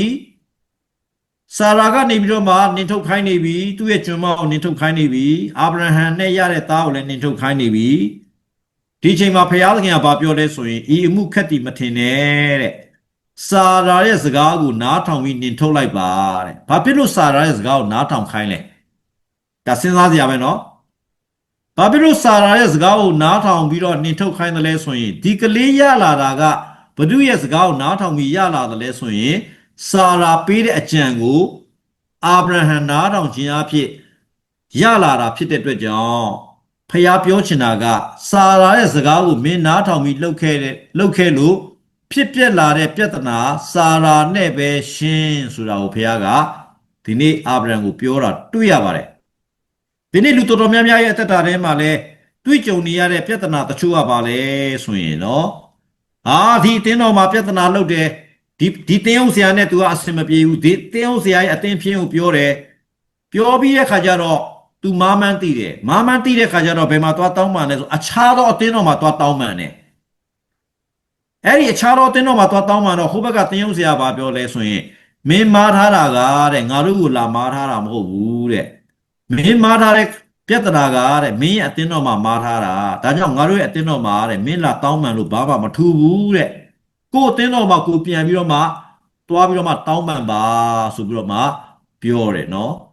အဲ့တော့ဒီနေ့ကျွန်တော်ရဲ့တက်တာထဲမှာဖယားကိုမားရင်ဖယားကိုတောင်းပန်ရမှာဖြစ်တယ်လူကိုမားရင်လူကိုတောင်းပန်ရမှာဖြစ်တယ်ဖယားသခင်ရဲ့စကားကိုနားထောင်လို့ဒုက္ခရောက်ရင်ဖယားသခင်နဲ့ကျွန်တော်ရှင်းရမှာဖြစ်တယ်လူရဲ့စကားကိုနားထောင်လို့ကျွန်တော်တို့မားသွားရင်လူနဲ့ပဲကျွန်တော်တို့ရှင်းရမှာဖြစ်ပါတယ်နေရာမားလို့မရပါဘူးဒါကြောင့်ဖယားသခင်ကအာဗြဟံကိုပြောသောစကားကပါလဲဆိုရင်စာရာစကားကိုမင်းနားထောင်ပြီးတော့မှဖြစ်ပျက်လာတဲ့အိမ်တော်ကြီးပြဿနာစာရာစကားကိုနားထောင်ပြီးတော့မှပဲအိမ်တော်ကြီးပြဿနာပြန်ရှင်းပါဆိုတာကိုဖယားသခင်ကပြောခဲ့တာဖြစ်ပါတယ်ဟုတ်ပြီအဲ့တော့ဒီနေ့အာဗြဟံရဲ့အသက်တာထဲမှာမယား2ယောက်သား2ယောက်ရသွားပြီပထမရရှိတဲ့ဒီသားဣဇက်ကတော့ဂရိတော်နဲ့ဆိုင်သောသားဖြစ်တယ်နောက်ကျွန်မနဲ့ရသောသားကတော့အကြံဖန်သားဖြစ်တယ်ဂရိတော်နဲ့မဆိုင်ဘူးပေါ့နော်အဲ့တော့ဒီသား2ယောက်ရဲ့အသက်တာကိုပြန်ကြည့်မယ်ဆိုရင်တော့တစ်ယောက်နဲ့တစ်ယောက်ကငယ်ငယ်လေးတွေကဆဲတယ်ဒီနေ့ကျွန်တော်တို့မျက်မှောက်ခေတ်2025ခုနှစ်မှာလဲတနိုင်ငံနဲ့တနိုင်ငံစစ်မှတ်တွေဖြစ်ပွားနေတယ်နော်ဘာကြောင့်အဲ့ဒီအရာတွေဖြစ်ပြနေတယ်လဲဆိုရင်အာဗြဟံဖယားသခင်ရဲ့စကားကိုနားမထောင်ဘဲနဲ့မယားရဲ့စကားမိန်းမရဲ့စကားကိုနားထောင်ပြီးတော့မှလမ်းလွဲမိတဲ့ဆိုးကျိုးဟာဒီနေ့ထက်တိုင်ပြဿနာဖြစ်တယ်ဒါကြောင့်ကျွန်တော်ရဲ့တက်တာထဲမှာပြဿနာဆိုတာကကြီးငယ်မရှိပါဘူးလုံမိလိုက်တော့အရာကလောလောဆယ်တေးသေးလေးဆိုပေမဲ့မကြခင်မှာကြီးမားသောပြဿနာလည်းဖြစ်လာနိုင်တာဖြစ်တဲ့အတွက်ကြောင့်ပြဿနာတေးသေးလေးပါဆိုပြီးတော့မှလည်းကျွန်တော်တို့လစ်လူရှုလို့မရဘူးဆိုတာကိုကျွန်တော်တို့နားလည်ရပါတယ်နောက်တစ်ချက်ကျွန်တော်ဆက်ပြီးတော့မှသင်ခန်းစာတွေနောက်တစ်ခုအနေနဲ့ကြည့်ရအောင်အာဗြဟံရသောဖြောင့်မတ်ခြင်းအာဗြဟံရဲ့တက်တောက်ကြည့်လိုက်တဲ့အခါမှာအာဗြဟံဟာအကျင့်တရားနဲ့ပြည့်စုံသလားလို့မေးလိုက်တဲ့အခါမှာအာဗြဟံဒီအကျင့်တရားနဲ့ပြည့်စုံသောသူမဟုတ်ပါဘူးနော်အာဗြဟံအကျင့်ကောင်းလားလို့ကျွန်တော်မေးလိုက်တဲ့အခါမှာလူတော်တော်များများဘာပြောလဲဆိုရင်အာဗြဟံအကျင့်မကောင်းဘူးတဲ့live မှာဒါပေမဲ့အာဗြဟံရဲ့တက်တာထဲမှာဘာရှိသလဲလို့မေးရင်တဲ့အာဗြဟံဒီတဲ့ နော်ယုံကြည်ခြင်းအဖြစ်အသက်ရှင်တယ်ကျွန်တော်တို့မြန်မာနိုင်ငံမှာနော်ပြက်ကလေးထုတ်တယ်နော်နှစ်ချင်းအသင်းချုပ်ကနေပြီးတော့ပြက်ကလေးတစ်ခါထုတ်ဘူးတဲ့အာဗြဟံနဲ့ပတ်သက်ပြီးတော့မှခေါင်းစဉ်ကဗာပေးထားတယ်လဲဆိုရင်နော်ယုံကြည်ခြင်းရဲ့ဖခင်အာဗြဟံဆိုပြီးတော့မှပြက်ကလေးထုတ်တာကျွန်တော်တွေ့ရတယ်အကျင့်တရားရဲ့ဖခင်အာဗြဟံလို့ဘာလို့မထုတ်လဲအကျင့်တရားရဲ့ဖခင်အာဗြဟံဆိုပြီးမှဘယ်သူမှပြက်ကလေးမထုတ်ဘူးယုံကြည်ခြင်းရဲ့ဖခင်လို့ပဲထုတ်တယ်ဆိုလိုချင်တာကတော့အာဗြဟံရဲ့တက်တာထဲမှာယုံကြည်ခြင်းကောင်းပေမဲ့အကျင့်တရားနဲ့ပတ်သက်ရင်အမြဲတမ်းအားနဲ့တက်တယ်လို့ကျွန်တော်တို့တွေ့ရပါတယ်ဒါကြောင့်မို့လို့အာဗြဟံဒီဖျားသခင်ကသူ့ကိုဘယ်မှာနေခိုင်းလဲခန္ဓာဒီမာနေခိုင်းပေမဲ့လို့အာဗြဟံဒီဘယ်ကိုသွားလဲဆိုရင်အဲ့လိုပြည်ကိုသွားတယ်အဲ့လိုပြည်ကိုရောက်တဲ့အခါမှာဆိုရင်ပြီးတဲ့အခါကျတော့ဘာလုပ်လဲသူ့ရဲ့မိန်းမကိုသူ့ရဲ့နှမလို့ညာတယ်ဘယ်နှခါညာဘူးတလဲလို့မင်းနှစ်ကြိမ်ညာတယ်နှစ်ကြိမ်သူ့ရဲ့လိန်ညာမှုကိုသူ့ရဲ့သားဣဇက်ကကြားတဲ့အခါမှာဣဇက်လည်းသူ့ရဲ့မိန်းမကိုသူ့ရဲ့ညီမလို့လိန်ဖူးတယ်အဲ့ဒါအဖေစီအမွေရတာပေါ့နော်အဲ့တော့သားအဖေကလိန်တဲ့သူဖြစ်တဲ့အတွက်ကြောင့်သားသမီးလည်းလိန်ညာတဲ့အဆင့်ကိုသူကအမွေဆိုးတွေရသွားတာကျွန်တော်တွေ့ရတယ်ဒါကြောင့်အာဗြဟံကိုကြည့်မယ်ဆိုရင်အာဗြဟံကအကျင့်တရားနဲ့မပြည့်စုံပါဘူးသူ့ရဲ့မိန်းမကိုအဲဂရုဘီကတိမ့်ပိုက်သွားတဲ့အခါမှာသူကငါအဖမ်းမခံရရင်ပြီးရောငါအသက်လွတ်ရင်ပြီးရောငါရဲ့မိန်းမကိုဘယ်လိုပဲယူသွားကိစ္စမရှိဘူးနှစ်ကြိမ်တိုင်အာဗြဟံဒီလိုပဲလိန်လေခဲ့ဘူးပါတယ်ဒါကြောင့်အာဗြဟံဒီအကျင့်တရားရဲ့ဖခင်မဖြစ်ဘူးလို့ကျွန်တော်တို့တွေ့ရပါတယ်ဒါပေမဲ့အာဗြဟံကိုတမန်ကျမ်းစာမှာတော့ဘယ်လိုမှတ်တမ်းတင်ထားသလဲဆိုရင်ယုံကြည်ခြင်းကြောင့်ဖြောင့်မတ်သူဆိုပြီးတော့မှသူ့ကိုတမန်ကျမ်းစာထဲမှာကင်မွန်းတက်တာကျွန်တော်တွေ့ရပါတယ်အဲ့တော့အာဗြဟံရဲ့တက်တာထဲမှာအာဗြဟံဒီအကျင့်တရားကြောင့်ဖြောင့်မတ်တာလားယုံကြည်ခြင်းကြောင့်ဖြောင့်မတ်တာလားလို့ကျွန်တော်မေးမယ်ဆိုရင်ယောမဩဝါဒစာခန်းကြီး4အပိုင်းငယ်9ကနေပြီးတော့မှ10ကိုကြည့်တဲ့အခါမှာကျွန်တော်တစ်ချက်တွေ့ရပါတယ်ယောမဩဝါဒစာခန်းကြီး4 9ကနေ10အယေပြားလိချင်းကိုခံသောသူတို့သာထိုမင်္ဂလာကိုရကြသလောသို့မဟုတ်အယေပြားလိချင်းကိုမခံသောလူတို့သည်လည်းရကြသလောအဘယ်ကြောင့်မေသနီဟုမူကားယုံကြည်ခြင်းကိုအာဗြဟံ၌ဖြောင့်မတ်ခြင်းကဲ့သို့မတ်တီဟုဆိုကြ၏ထိုသို့ဆိုသောအဘယ်သို့မတ်သနည်းအယေပြားလိချင်းကိုခံပြီးမှမတ်သလောမခံမီမတ်သလောခံပြီးမှမတ်တီမဟုတ်မခံမီမတ်တည်းတမန်ကျမ်းစာကဘာပြောလဲဆိုရင်အာဗြဟံဟာဖြောင့်မတ်သူဖြစ်တယ်ဆိုတာတဲ့အယေပြားလိမင်္ဂလာခံလို့ဖြောင့်မတ်သွားတာမဟုတ်ဘူးတဲ့အယေပြားလိချင်းမင်္ဂလာကိုမခံခင်ကတည်းကဖယားခင်ကအာဗြဟံကိုဖြောင့်မတ်သူလို့မဲ့တယ်တဲ့ဒီနေ့ခေတ်နဲ့ပြောမယ်ဆိုရင်တော့နှစ်ချင်းခံတာပေါ့ဗတ္တိဇံခံတယ်လူတွေကယ်တင်ခြင်းရတယ်ဆိုတာကဗတ္တိဇံခံလို့ကယ်တင်ခြင်းရတာလားအချင်းချင်းလို့ကယ်တင်ခြင်းရတာလားမဟုတ်ပါဘူးဗတ္တိဇံမခံခင်ကလေးကလူတယောက်ကဘာရထားရမလဲကယ်တင်ခြင်းရထားရမယ်ပညတ်တရားကိုကျွန်တော်တို့ဘာမှမဆက်သက်ခင်ကလေးကဘာရထားရမလဲကယ်တင်ခြင်းရထားရမယ်ကယ်တင်ခြင်းရထားတဲ့သူကသာလင်ဗတ္တိဇံကိုယူရတယ်ဒီပုံစံပဲ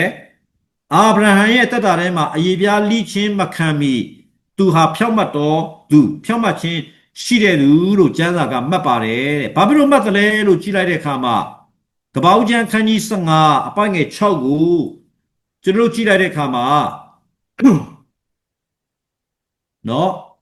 အာဗြဟံသည်တဲ့ဖျားသခင်ကိုယုံကြည်သည်ဖြစ်၍သူ၏ယုံကြည်ခြင်းကိုဖြောင့်မတ်ခြင်းကဲ့သို့မှတ်တော်မူ၏ဆိုပြီးမှဒါကပ္ပဦးကျမ်းခန်းကြီး15အပိုင်းငယ်6မှာရေးထားပါတယ်အဲ့တော့အာဗြဟံဖြောင့်မတ်ခြင်းကိုရတယ်ဆိုတာကသူဖျားသခင်ကိုယုံကြည်ခြင်းကြောင့်နောက်ထပ်ကျမ်းပိုက်ကိုကျွန်တော်ကြည့်လိုက်မယ်ဆိုရင်ယောမကျမ်းခန်းကြီး4ဖြစ်တယ်အပိုင်းငယ်3ကိုကျွန်တော်ကြည့်လိုက်တဲ့အခါမှာတွေ့ရပါတယ်ကျမ်းစာ၌အဘယ်သို့လာသနည်းအာဗြဟံသည်ဖျားသခင်ကိုယုံကြည်သည်ဖြစ်၍သူ၏ယုံကြည်ခြင်းကိုဖြောင့်မတ်ခြင်းကဲ့သို့မှတ်တော်မူ၏ဆိုပြီးတော့မှဒီမှာရေးထားပါတယ်အဲ့တော့အပိုင်းငယ်1ပေါ့နော်ယောမကျမ်းခန်းကြီး4အပိုင်းငယ်1မှာဆိုရင်ထို့ဖြစ်လင်ငါတို့အဘအာဗြဟံသည်ဇာတိပဂရိအားဖြင့်အပေအကျိုးကိုရသည်။အာဗြဟံသည်အကျင့်အားဖြင့်ဖြောင့်မတ်ရာသို့ရောက်သည်မှန်လျင်ဝါကြွားစရာအကြောင်းရှိ၏။ဖျားခင်ရှိတော်၌ထို့သို့မဟုတ် အာဗြဟံဖြောင့်မတ်ခြင်းရတယ်ဆိုတာတဲ့ပညတ်တရားရဲ့အကျင့်ကြောင့်လည်းမဟုတ်ဘူးတဲ့အရေးဖျားလိချင်းမြင်္ဂလာကြောင့်လည်းမဟုတ်ဘူးတဲ့သူ့ရဲ့ဇာတိပဂတိကြောင့်ရတာလည်းမဟုတ်ဘူးတဲ့တကယ်လို့ဒါသူအကျင့်ကောင်းလို့ဖြောင့်မတ်ခြင်းရတယ်ဆိုရင်တဲ့အာဗြဟံကတဲ့ကြွားမှာပေါ့တဲ့ဒါပေမဲ့ဖျားသခင်ရှေ့မှာအာဗြဟံဒီတစ်ကြိမ်တစ်ခါမြမကြွားခဲ့ဘူးပါဘူးတဲ့ဒါကိုကြည့်ချင်းအားဖြင့်အာဗြဟံဒီအကျင့်တရားကြောင့်ကိုကျင့်တရားကြောင့်ဖြောင့်မတ်ခြင်းရတာမဟုတ်ဘဲနဲ့ဖျားကိုယုံတဲ့အတွက်ကြောင့်သူဒီဖြောင့်မတ်ခြင်းကိုရတာဖြစ်တယ်ဆိုတာကိုတွေ့ရပါတယ်နောက်တစ်ကျမ်းပိုင်းတစ်ပိုင်းကိုကျွန်တော်ကြည့်တဲ့အခါမှာဂလာတိကျမ်းခန်းကြီး3အပိုင်ငယ်6ထိုနည်းသူပဲဖြစ်တယ်အာဗြဟံဒီဖျားခင်ကိုယုံကြည်ပြီးဖြစ်၍သူ၏ယုံကြည်ခြင်းကိုဖြောင့်မတ်ခြင်းကဲ့သို့မှတ်တော်မူ၏ဆိုတာဆက်ပြီးတော့မှရေးသားထားပါတယ်နောက်တဲ့ကျွန်တော်တို့ယာကုပ်ကျမ်းခန်းကြီး2:23ကိုကြည့်လိုက်တဲ့အခါမှာလည်းကျွန်တော်တွေ့ရပါတယ်အာဗြဟံဒီဖျားခင်ကိုယုံကြည်ပြီးဖြစ်၍သူ၏ယုံကြည်ခြင်းကိုဖြောင့်မတ်ခြင်းကဲ့သို့မှတ်တော်မူ၏ဆိုမှဆက်ပြီးတော့မှရေးသားလာတယ်ကျွန်တော်တို့တွေ့ရပါတယ်အဲ့တော့ဒီနေ့တရားရုံးကိုကျွန်တော်တွားလိုက်တဲ့အခါမှာတရားရုံးမှာကျွန်တော်တို့ဘာတွေ့နိုင်တယ်လဲဆိုလို့ရှိရင်တက်တဲ့နှုတ်ရှိရင်တဲ့နော်ပြောသောစကားကအတည်ဖြစ်ရမယ်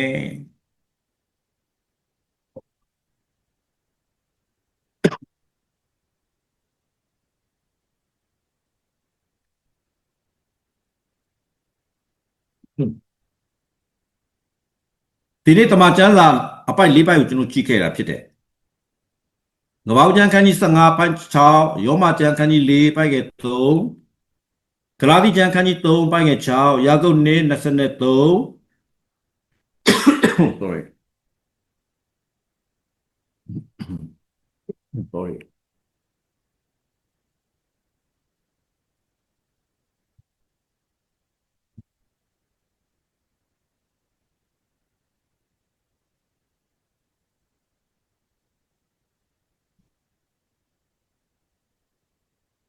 ဒီကျမ်းပိုက်၄ပိုက်ကိုကျွန်တော်ကြည့်လိုက်တဲ့အခါမှာတော့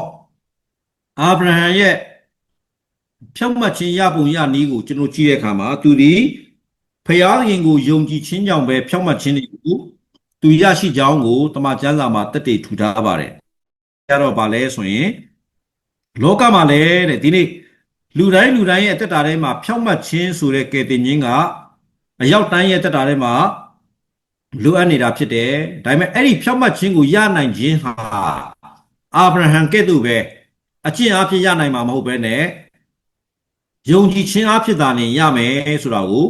တမန်ကျမ်းစာကဖော်ပြခြင်းဖြစ်ပါတယ်။အဲ့တော့ကျမ်းစာနောက်တစ်ပိုက်ကိုကျွန်တော်ကြည့်တဲ့အခါမှာနှစ်ကောကျမ်းခန်းကြီး9အပိုက်ငယ်21ကိုကျွန်တော်ကြည့်ကြဖို့ဖြစ်ပါတယ်။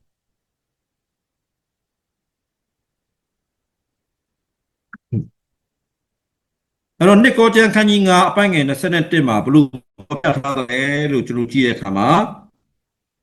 အဘယ်ကြောင့်နည်းဟုမူကားဖျားသခင်သည်အပြစ်နှင့်ကင်းစင်သောသူကိုငါတို့အတွက်ကြောင့်အဖြစ်ရှိသောသူဖြစ်စေတော်မူ၏အကြောင်းမူကားငါတို့သည်ထိုသူအားဖြင့်ဖျားသခင်ရှေ့တော်၌ဖြောင့်မတ်သောသူဖြစ်မည်အကြောင်းသည်ဆိုပြီးမှဖော်ပြထားတာကျွန်တော်တွေ့ရပါတယ်အဲ့တော့ကျွန်တော်ရဲ့အတ္တကဖြောင့်မတ်ခြင်းဆိုတဲ့ကယ်တင်ခြင်းပေါ့နော်လူတိုင်းရဲ့အတ္တထဲမှာလိုအပ်လျက်ရှိပါတယ်အဲ့ဒီဖြောင့်မတ်ခြင်းကိုကျွန်တော်ဘယ်လိုနည်းလမ်းအားဖြင့်ရမလဲလို့ကြည့်တဲ့အခါမှာဖျားခင်ပြင်ဆင်ပေးထားတဲ့အရာကယုံကြည်ခြင်းအားဖြင့်နောက်တနည်းအားဖြင့်ပြောမယ်ဆိုရင်ခရစ်တော်အားဖြင့်ပဲကျွန်တော်တို့ဖြောင့်မတ်ခြင်းကို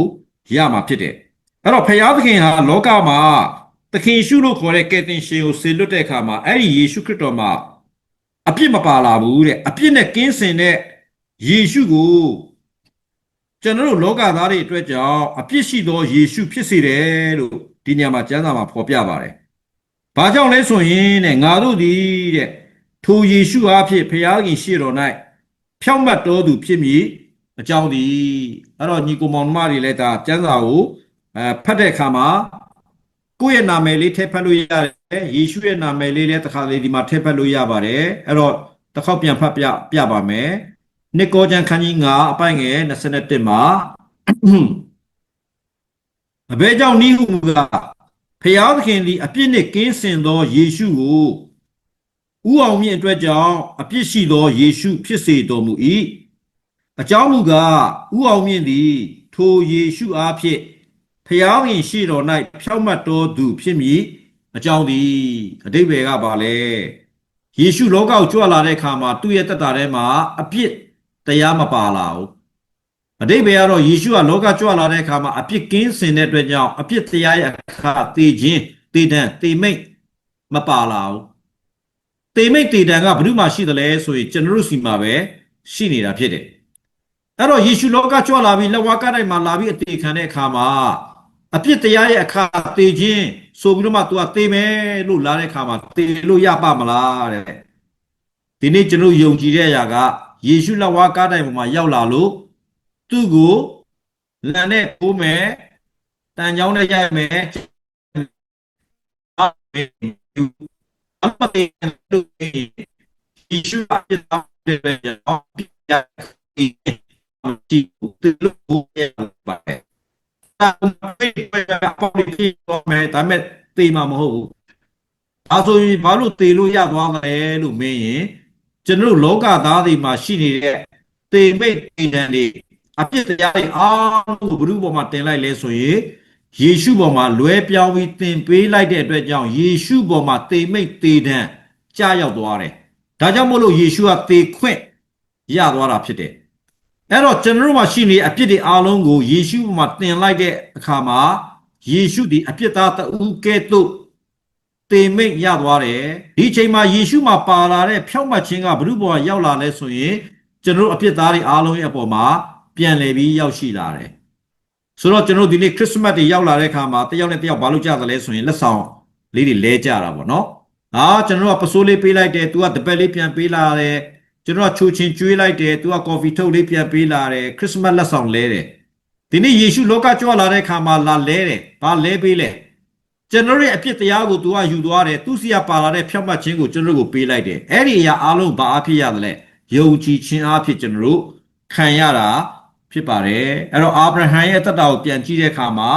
အာဗြဟံရသောဖြောင့်မတ်ခြင်းသည်အကျင့်တရားကြောင့်မဟုတ်ဘူးဇာတိကြောင့်မဟုတ်ဘူးသူ့ရဲ့ကိုယ်ကျင့်တရားကြောင့်အာဗြဟံဖြောင့်မတ်တော်သူလို့ခေါ်တာမဟုတ်ဘူးဘာဖြစ်လို့အာဗြဟံကိုဖြောင့်မတ်တော်သူလို့ခေါ်တယ်လဲလို့မေးရင်ယုံကြည်ခြင်းအဖြစ်ဒါကြောင့်ကပ္ပဦးကျမ်းခန်းကြီး15အပိုင်ငယ်6ဒါကပ္ပဦးကျမ်းဖြစ်တယ်ယောမ4:3ဂလာတိ3:6ယာကုပ်1:23ဒီကျမ်းပိုက်4ပိုက်ကိုကြည်ခြင်းအဖြစ်အာဗြဟံရဲ့အသက်တာကကပ္ပဦးကလေးကနေပြီးပြောတယ်နောက်တော့ယာကုပ်ဆိုတာကသမတိကျမ်းရဲ့နောက်ဆုံးကျမ်းအထိအာဗြဟံကိုဘယ်လိုပဲခေါ်လဲဆိုရင်ဖြောင့်မတ်တော်သူလို့ပဲခေါ်တော့မယ်ဒါပေမဲ့အာဗြဟံရဲ့အသက်တာကိုကြည့်လိုက်တဲ့အခါမှာပုံလာသလားလို့မင်းပုံမလာတဲ့အရာတွေအများကြီးရှိတယ်ဒါပေမဲ့ဘုရားခင်ကတော်သူလို့သူသတ်မှတ်တယ်ဒီနေ့ကျွန်တော်ယုံကြည်သူများရဲ့အသက်တာကိုကြည့်ရင်ယုံကြည်သူများသည်ဖျားသခင်သားသမီးများဖြစ်ပြီကယ်တင်ခြင်းရပြီလို့ပြောပေမဲ့အမြဲတမ်းပုံလာနေလားလို့ပြောရင်အမြဲပုံလာတာတော့မဟုတ်ပါဘူးအသက်တာထဲမှာတစ်ခါလေလဲတယ်တစ်ခါလေကျရင်ဒူးစဲနဲ့ပြန်ရောနှောတယ်တစ်ခါကျရင်ဒေါ်လာထွက်တယ်တစ်ခါကျရင်မနာလိုဖြစ်တယ်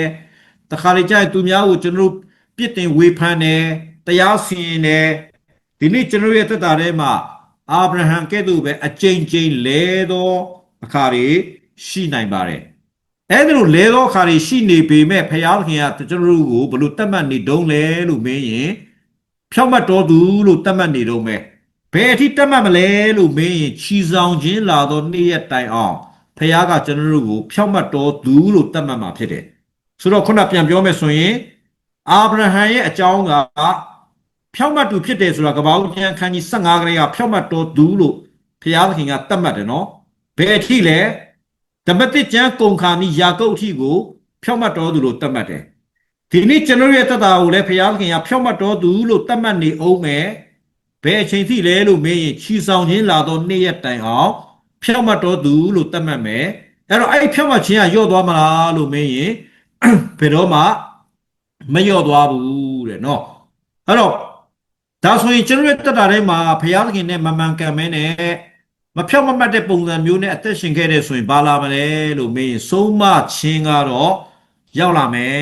ဘုရားသခင်ရဲ့တွင်တင်ခြင်းလမ်းပြခြင်းဆုံးမခြင်းအထက်ထက်လာမယ်ဒါပေမဲ့ဘုရားသခင်ကကျွန်တော်မှာရှိတဲ့ဖြောင့်မတ်ခြင်းကိုဘယ်တော့မှမယုတ်သိမ့်ဘူးဆိုတာကိုကျွန်တော်နားလည်ရပါတယ်လို့เนาะဒါကတော့ကျွန်တော်တို့ ဂရိတော်ခင်မှာအာဗြဟံအားဖြင့်တွေ့မြင်ရသောအကြောင်းအရာတွေဖြစ်ပါတယ်လို့နောက်တစ်ခုကိုကျွန်တော်ဆက်ပြီးတော့မှ sorry နောက်တစ်ခုပြန်ပြီးတော့မှကျွန်တော်လေ့လာမယ်ဆိုရင်တော့ဘာအကြောင်းတွေ့ရသလဲဆိုရင်ကျွန်တော်ပညတ်တော်ခေဆိုတဲ့အရာကိုကျွန်တော်ဆက်ပြီးတော့မှနော်တော့ကြရအောင်အဲ့တော့ပညတ်တော်ခေလို့ပြောလိုက်တဲ့အခါမှာအဲ့ဒီပညတ်တော်တွေကဘယ်ကနေပြီးတော့မှ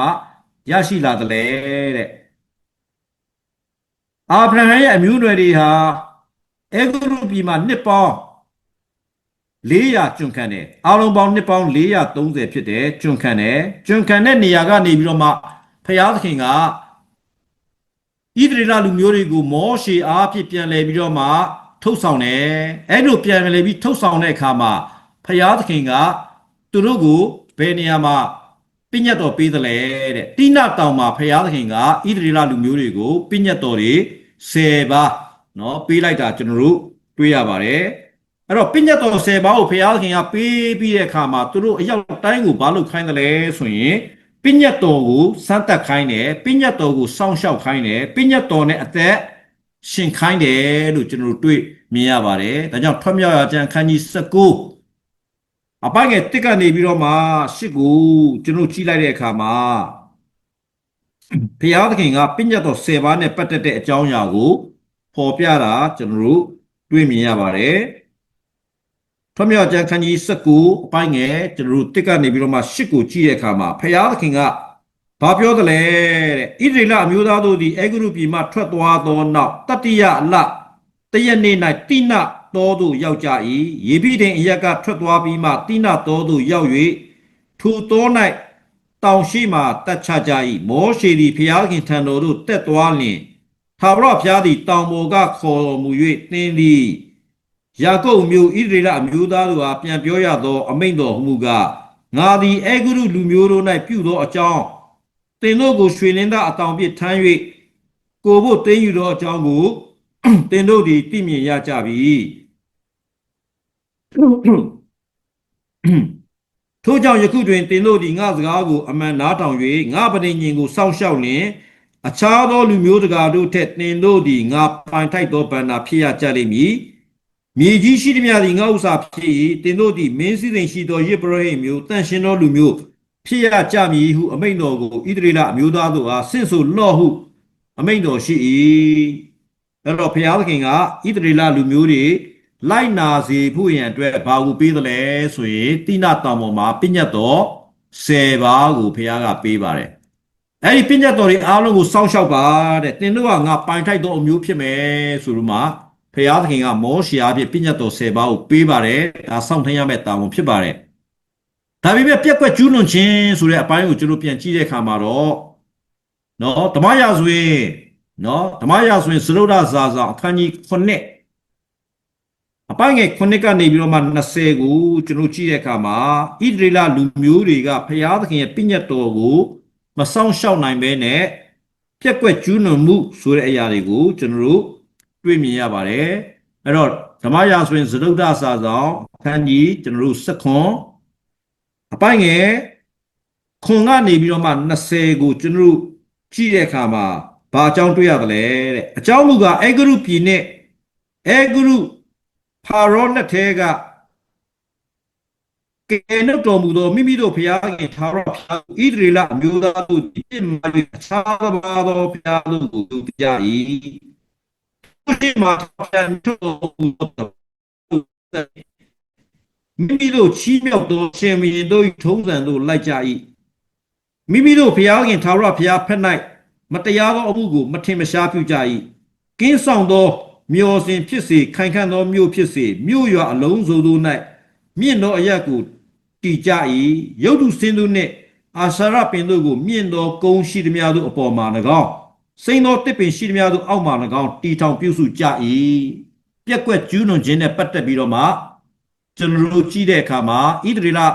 အမျိုးသားတွေဟာဘာလုပ်ခဲ့ကြသလဲဆိုရင်ဖခင်ရဲ့ပညတ်တော်တွေကိုဓမ္မရာဇဝင်ကာလတစ်ခုလုံးမှာချိုးဖောက်ခဲ့ကြတယ်အဲ့တော့ဓမ္မရာဇဝင်ပထမစာဆောင်ကနေပြီးတော့မှစတုတ္ထစာဆောင်ပြီးတော့မှ600เนาะရာဇဝင်ချုပ်ဒုတိယစာဆောင်အထိကိုကျွန်တော်ကြည့်တဲ့အခါမှာဣသရေလတိုင်းနိုင်ငံမှာ ယူဒပြည်ဆိုတာရှိခဲ့တယ်ဣသရေလပြည်ဆိုတာနှစ်ပိုင်းရှိခဲ့တယ်ရှင်ဘီအပါပေါင်း40ပေါ်ထွန်းခဲ့တယ်အဲ့ဒီရှင်ဘီအပါပေါင်း40မှာအများသောအားဖြင့်ရုပ်တုကိုးကွယ်တယ်အရှာရပင်တွေကိုလှုပ်တယ်တောင်ကုန်းတောင်ထိပ်ပေါ်မှာနတ်တွေကိုပူဇော်တယ်မီးရှို့ရာရစ်ပလင်တွေကလည်းနတ်တွေကိုပဲပူဇော်တာတွေအများကြီးလုပ်ခဲ့တာဖြစ်တယ်ဒါကြောင့်ဘုရားသခင်ဟာသူတို့ရဲ့အပေါ်မှာအမျက်တော်ရှိနေပြီသူတို့ရဲ့အသက်တာကိုဘုရားခင်ကြည့်တဲ့အခါမှာအားမရတော့ဘူးပညတ်တော်ကိုဘုရားခင်ပေးထားတော်ညာလဲပညတ်တော်များကိုသူတို့ဒီအကျဉ်းချင်းအခါချိုးဖောက်ခဲ့တယ်လို့ဘုရားကပြောပါတယ်ရှင်မဿဲခရစ်ဝင်ခန်းကြီး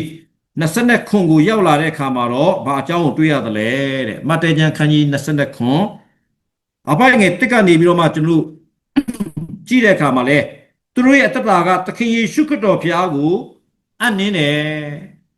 ယေရှုခရစ်တော်ဘုရားကတပည့်တော်12ပါးကိုရွေးကောက်တယ်ရွေးကောက်တဲ့ထဲမှာယူဒရှကာယုတ်ပါလာတယ်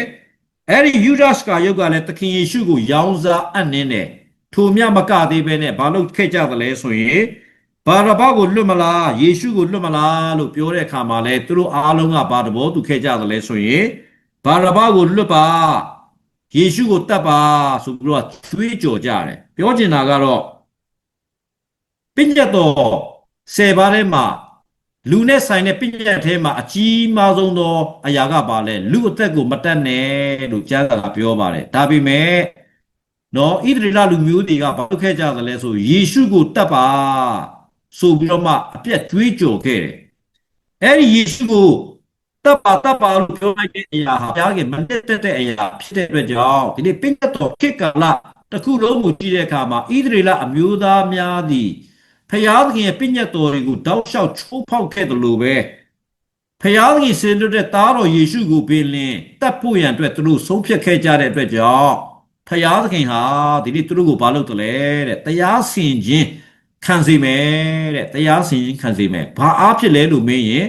ဣသရေလနိုင်ငံပျောက်လွင့်ပြီးတော့မှကဘာမြေအနှံ့ကိုကွဲလွင့်ခိုင်းမယ်ဆိုတာကိုဖျားသခင်ကစီရင်ဆုံးဖြတ်ချက်ချတာကိုကျွန်တော်တို့တွေ့ရပါတယ်အဲ့တော့တရားဟောကျမ်းအခန်းကြီး28ကိုနည်းနည်းလေးဖတ်ပြချင်ပါတယ်တရားဟောကျမ်းအခန်းကြီး28 63ကနေပြီးတော့မှ66ကိုကျွန်တော်တို့ကြည့်တဲ့အခါမှာတမန်ကျမ်းစာကဘလို့ဖော်ပြထားပါသလဲတဲ့နော်ဆိုတော့ဖျားသခင်ကဣသရေလအမျိုးသားတွေရဲ့မာယွန်းချင်းတွေကြောင့်သူတို့ခံရမယ့်အရာတွေအများကြီးရှိမယ်လို့ဘုရားခင်ကပြောထားပါတယ်တစ်ချက်လောက်ဒီမှာဖတ်ပြချင်ပါတယ်တရားဟောကျမ်းအခန်းကြီးကျွန်တော်28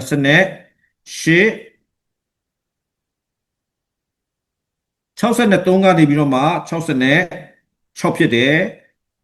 တင့်ကိုကျေးဇူးပြု၍များပြားစေသောအမှု၌ထာဝရဘုရားပျော်မွေ့တော်မူသည့်နည်းတူတဖန်တင့်ကိုဖျက်ဆီး၍အကျိုးနည်းเสียအမှု၌ပျော်မွေ့တော်မူသဖြင့်တင်သွား၍ဝင်စားလက်တန်တော်ပြည်ထဲကတင်သည်တုတ်တင်ပယ်ရှင်းခြင်းသို့ရောက်ရလိမ့်မည်ထာဝရဘုရားသည်လည်းမြေကြီးစွန်းတစ်ဖက်မှသည်တစ်ဖက်တိုင်အောင်လူမျိုးအပေါင်းတို့တွင်တင့်ကိုအယက်ရက်ကွဲပြားစေတော်မူသဖြင့်တင်နှင့်တင့်ဘိုးဘေးတို့မတိဘူးသောအခြားတစ်ပါးသောဘုရားတစ်သားဘုရားကြောက်ဘုရားတို့ကိုဝတ်ပြုရလိမ့်မည်ထိုလူမျိုးတို့တွင်တင်သည်သက်သာခြင်းမရှိရာနေရမကြရာနှလုံးတုန်လှုပ်ခြင်းမျက်စိမြော်၍အာကုန်ခြင်းဝမ်းနည်းခြင်းအကြောင်းကိုထာဝရဘုရားစီရင်တော်မူသဖြင့်တင်သည်အသက်ဆုံးလူသည်ဖြစ်၍နေညမပြတ်ဆုံးနေလက်တေဘေးနှင့်လွတ်မည်မလွတ်မည်ကိုမသိဘဲနေရလိမ့်မည်ဒီနေ့ဒီဖတ်သွားတဲ့နှုတ်ကပတ်တော်ကိုကျွန်တော်ကြည့်တဲ့အခါမှာဒီနေရာမှာတစ်ချက်ကဘာပြောထားသလဲဆိုရင်နော်လူမျိုးအပေါင်းတို့တွင်တင်းကိုအရရက်ကွဲပြားစေတော်မူသဖြင့်ကွဲပြားစေမယ်လို့ဘုရားကဣသရေလလူမျိုးတွေကိုမာခဲရှိတာကျွန်တော်တို့ပြောတယ်ဘု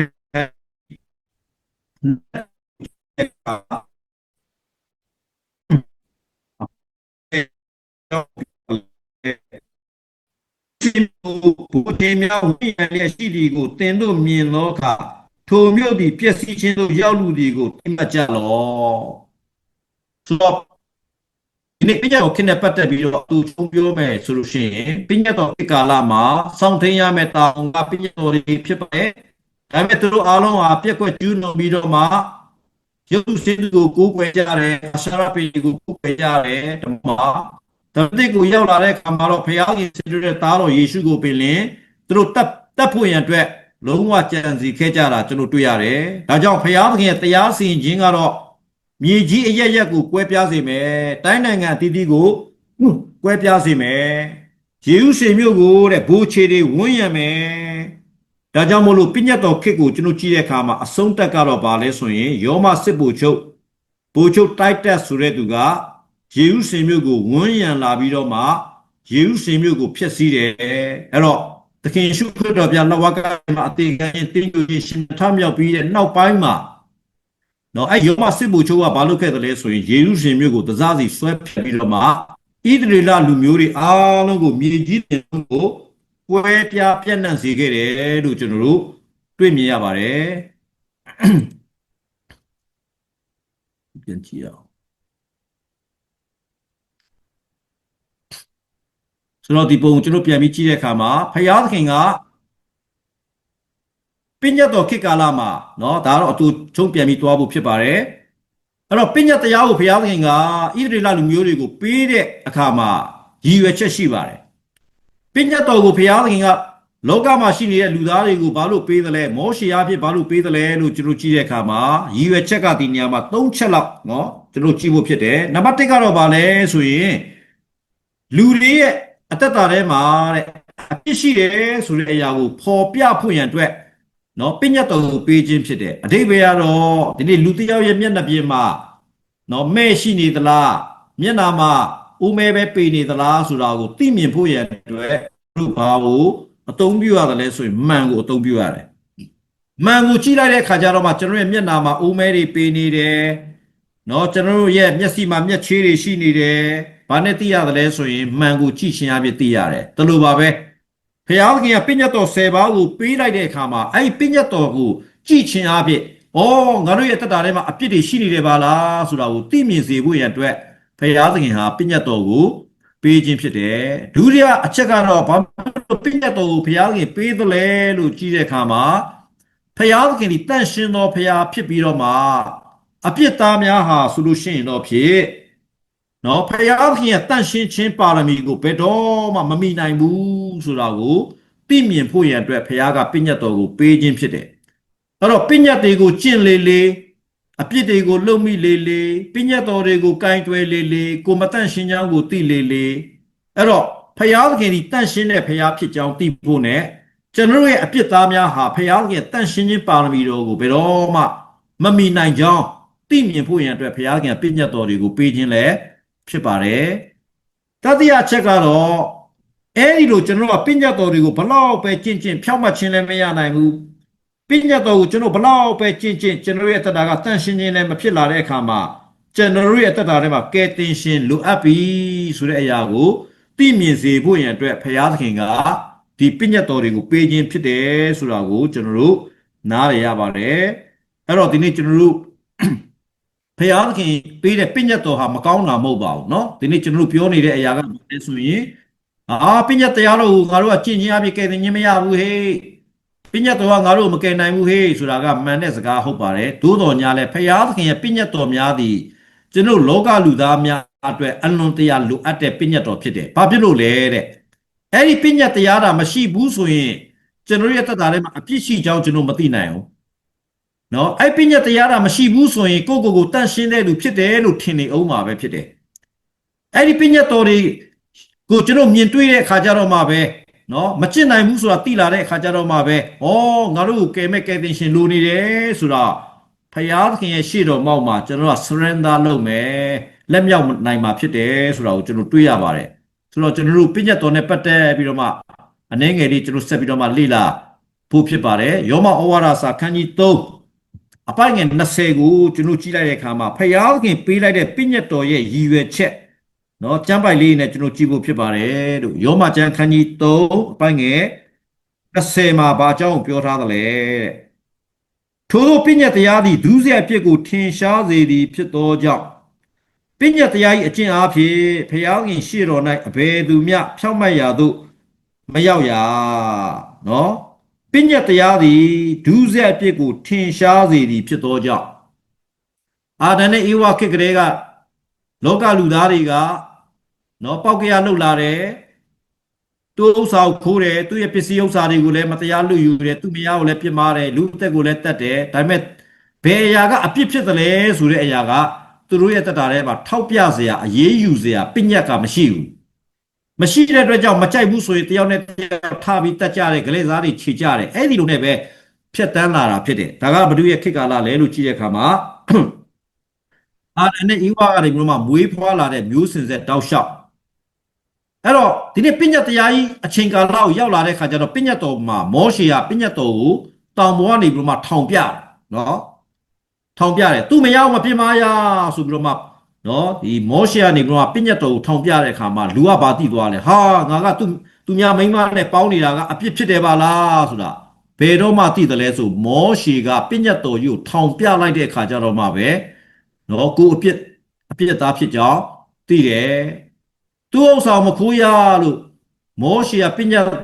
တော်ကြီးကိုထောင်ပြလိုက်တဲ့အခါမှာလူတွေပါသိသွားတယ်ငါဟိုဘက်အိမ်ကသူများမသိအောင်ယူထားတဲ့အရာကခိုးချင်းဖြစ်နေတယ်ပါလားဆိုတာကိုသဘောပေါက်သွားတယ်เนาะဒါကြောင့်ပညတ်တရားဆိုတဲ့အရာကတဲ့လူပြုတဲ့ဒုစရိုက်အပြစ်တွေကိုပေါ်ပြဖို့ရတဲ့ဖျားခင်ပေးထားတော့မှန်တစ်ချက်ဖြစ်တယ်လူတိုင်းကအပြစ်ကျူးလွန်တဲ့သူများဖြစ်ကြောင်းကိုသိစေဖို့ရတဲ့ဖျားခင်ပေးခြင်းဖြစ်တယ်ဆိုတာကိုနားလည်ရတယ်နောက်ထပ်ကျမ်းပိုက်ကိုကြည့်ရင်ယောမဩဝါဒစာအခန်းကြီး9အပိုင်းငယ်ခွန်ကိုကျွန်တော်ကြည့်လိုက်တဲ့အခါမှာတို့ဖြစ်၍အဘယ်သို့ပြောရမည်နည်းပညတ်တရား၌အပြစ်ရှိသလိုအပြစ်မရှိနိုင်ရာတို့ရာတွင်ပညတ်တရားအားဖြင့်သာအပြစ်သဘောကိုငါသိရ၏အဘယ်တို့နိဟုမူကားလောဘစိတ်မရှိစေနှင့်ဟုပညတ်တရားမဆိုလျင်လောဘသဘောကိုငါမသိတော့ကျွန်တော်တို့အသက်တာထဲမှာအိမ်မှာထမင်းဘလောက်စားလဲလို့မင်းရင်သားသမီးတစ်ယောက်ကအိမ်မှာထမင်းစားရင်3ပကံစားတယ်နော်စားရင်3ပကံဒါပေမဲ့ကျန်းစာတင်တန်းကိုတွားတက်တဲ့ခါကျတော့ကျန်းစာတင်တန်းမှာကဘာတက်မှတ်ထားလဲဆိုရင်တယောက်ကိုထမင်းတစ်ပကံပဲစားရမယ်လိုက်ပွဲယူရင်နောက်တစ်စွန်းပဲရမယ်ဒီတဲ့ပူစားတယ်ဆိုရင်တော့အဲ့ဒါကလောဘပဲလို့ပြောလိုက်တဲ့ခါကျတော့ဩငါအိမ်မှာတစ်ခါထမင်းစားရင်3ပကံလောက်စားနေတဲ့အရာကငါရဲ့လောဘကြီးဖြစ်နေတယ်ပါလားဆိုတာဘယ်တော့မှသိရလဲတဲ့ကျမ်းစာသင်တန်းတွားတက်မှသိရတယ်ကျမ်းစာသင်တန်းမှာစီကန်းချက်တွေအများကြီးရေးထားပါတယ်เนาะဒီလိုပါပဲလောဘမရှိစေနဲ့ဆိုတဲ့ပညတ်တရားတာမရှိရင်တဲ့ငါတို့လောဘကြီးတယ်ဆိုတာကိုတော်မှသိမှာမဟုတ်ပါဘူးတဲ့เนาะအဲ့တော့ပညတ်တရားအားဖြင့်ကျွန်တော်တို့ကဘာလို့သိရလဲဆိုအပြည့်ရဲ့သဘောတဘာဝကိုကျွန်တော်တို့ကသိလာတာဖြစ်ပါတယ်တဲ့နောက်ထပ်ယောမဩဝါဒစာခန်းကြီး4အပိုင်းငယ်15ကိုကျွန်တော်ကြည့်တဲ့အခါမှာဘာအကြောင်းဆက်ပြီးပြောထားပါတယ်လဲတဲ့เนาะယောမကျမ်းခန်းကြီး4အပိုင်းငယ်15မှာအကြောင်းမူကားပညတ်တရားနဲ့ဆိုင်သောသူတို့သည်အမွေခံ sorry ယောမကျမ်းခန်းကြီး4အပိုင်းငယ်15မှာပညတ်တရားဒီကအမျက်ဒေါသနှင့်ဆက်ဆိုင်၏ပညတ်တရားမရှိလျင်လွန်ကျူးခြင်းအပြစ်မရှိ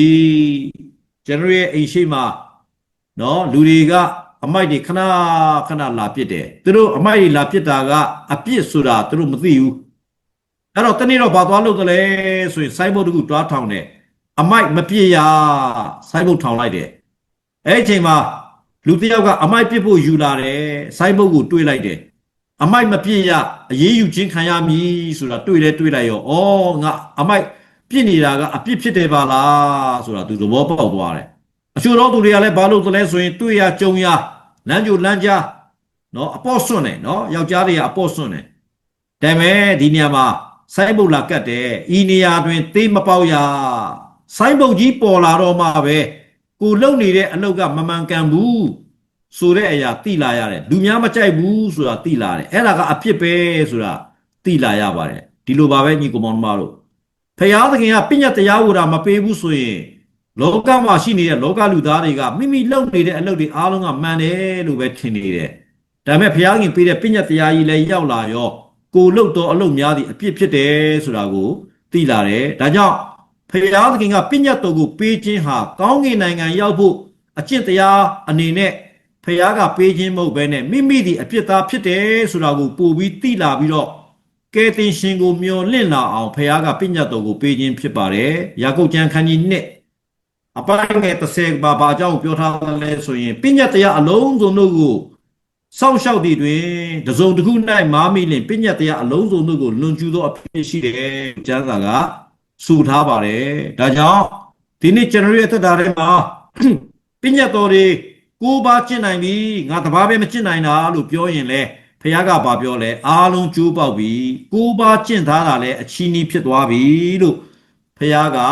တတ်မှတ်တာဖြစ်တယ်ဒီနေ့ကျောင်းမှာပြောဖြစ်မှတ်အောင်ရှင်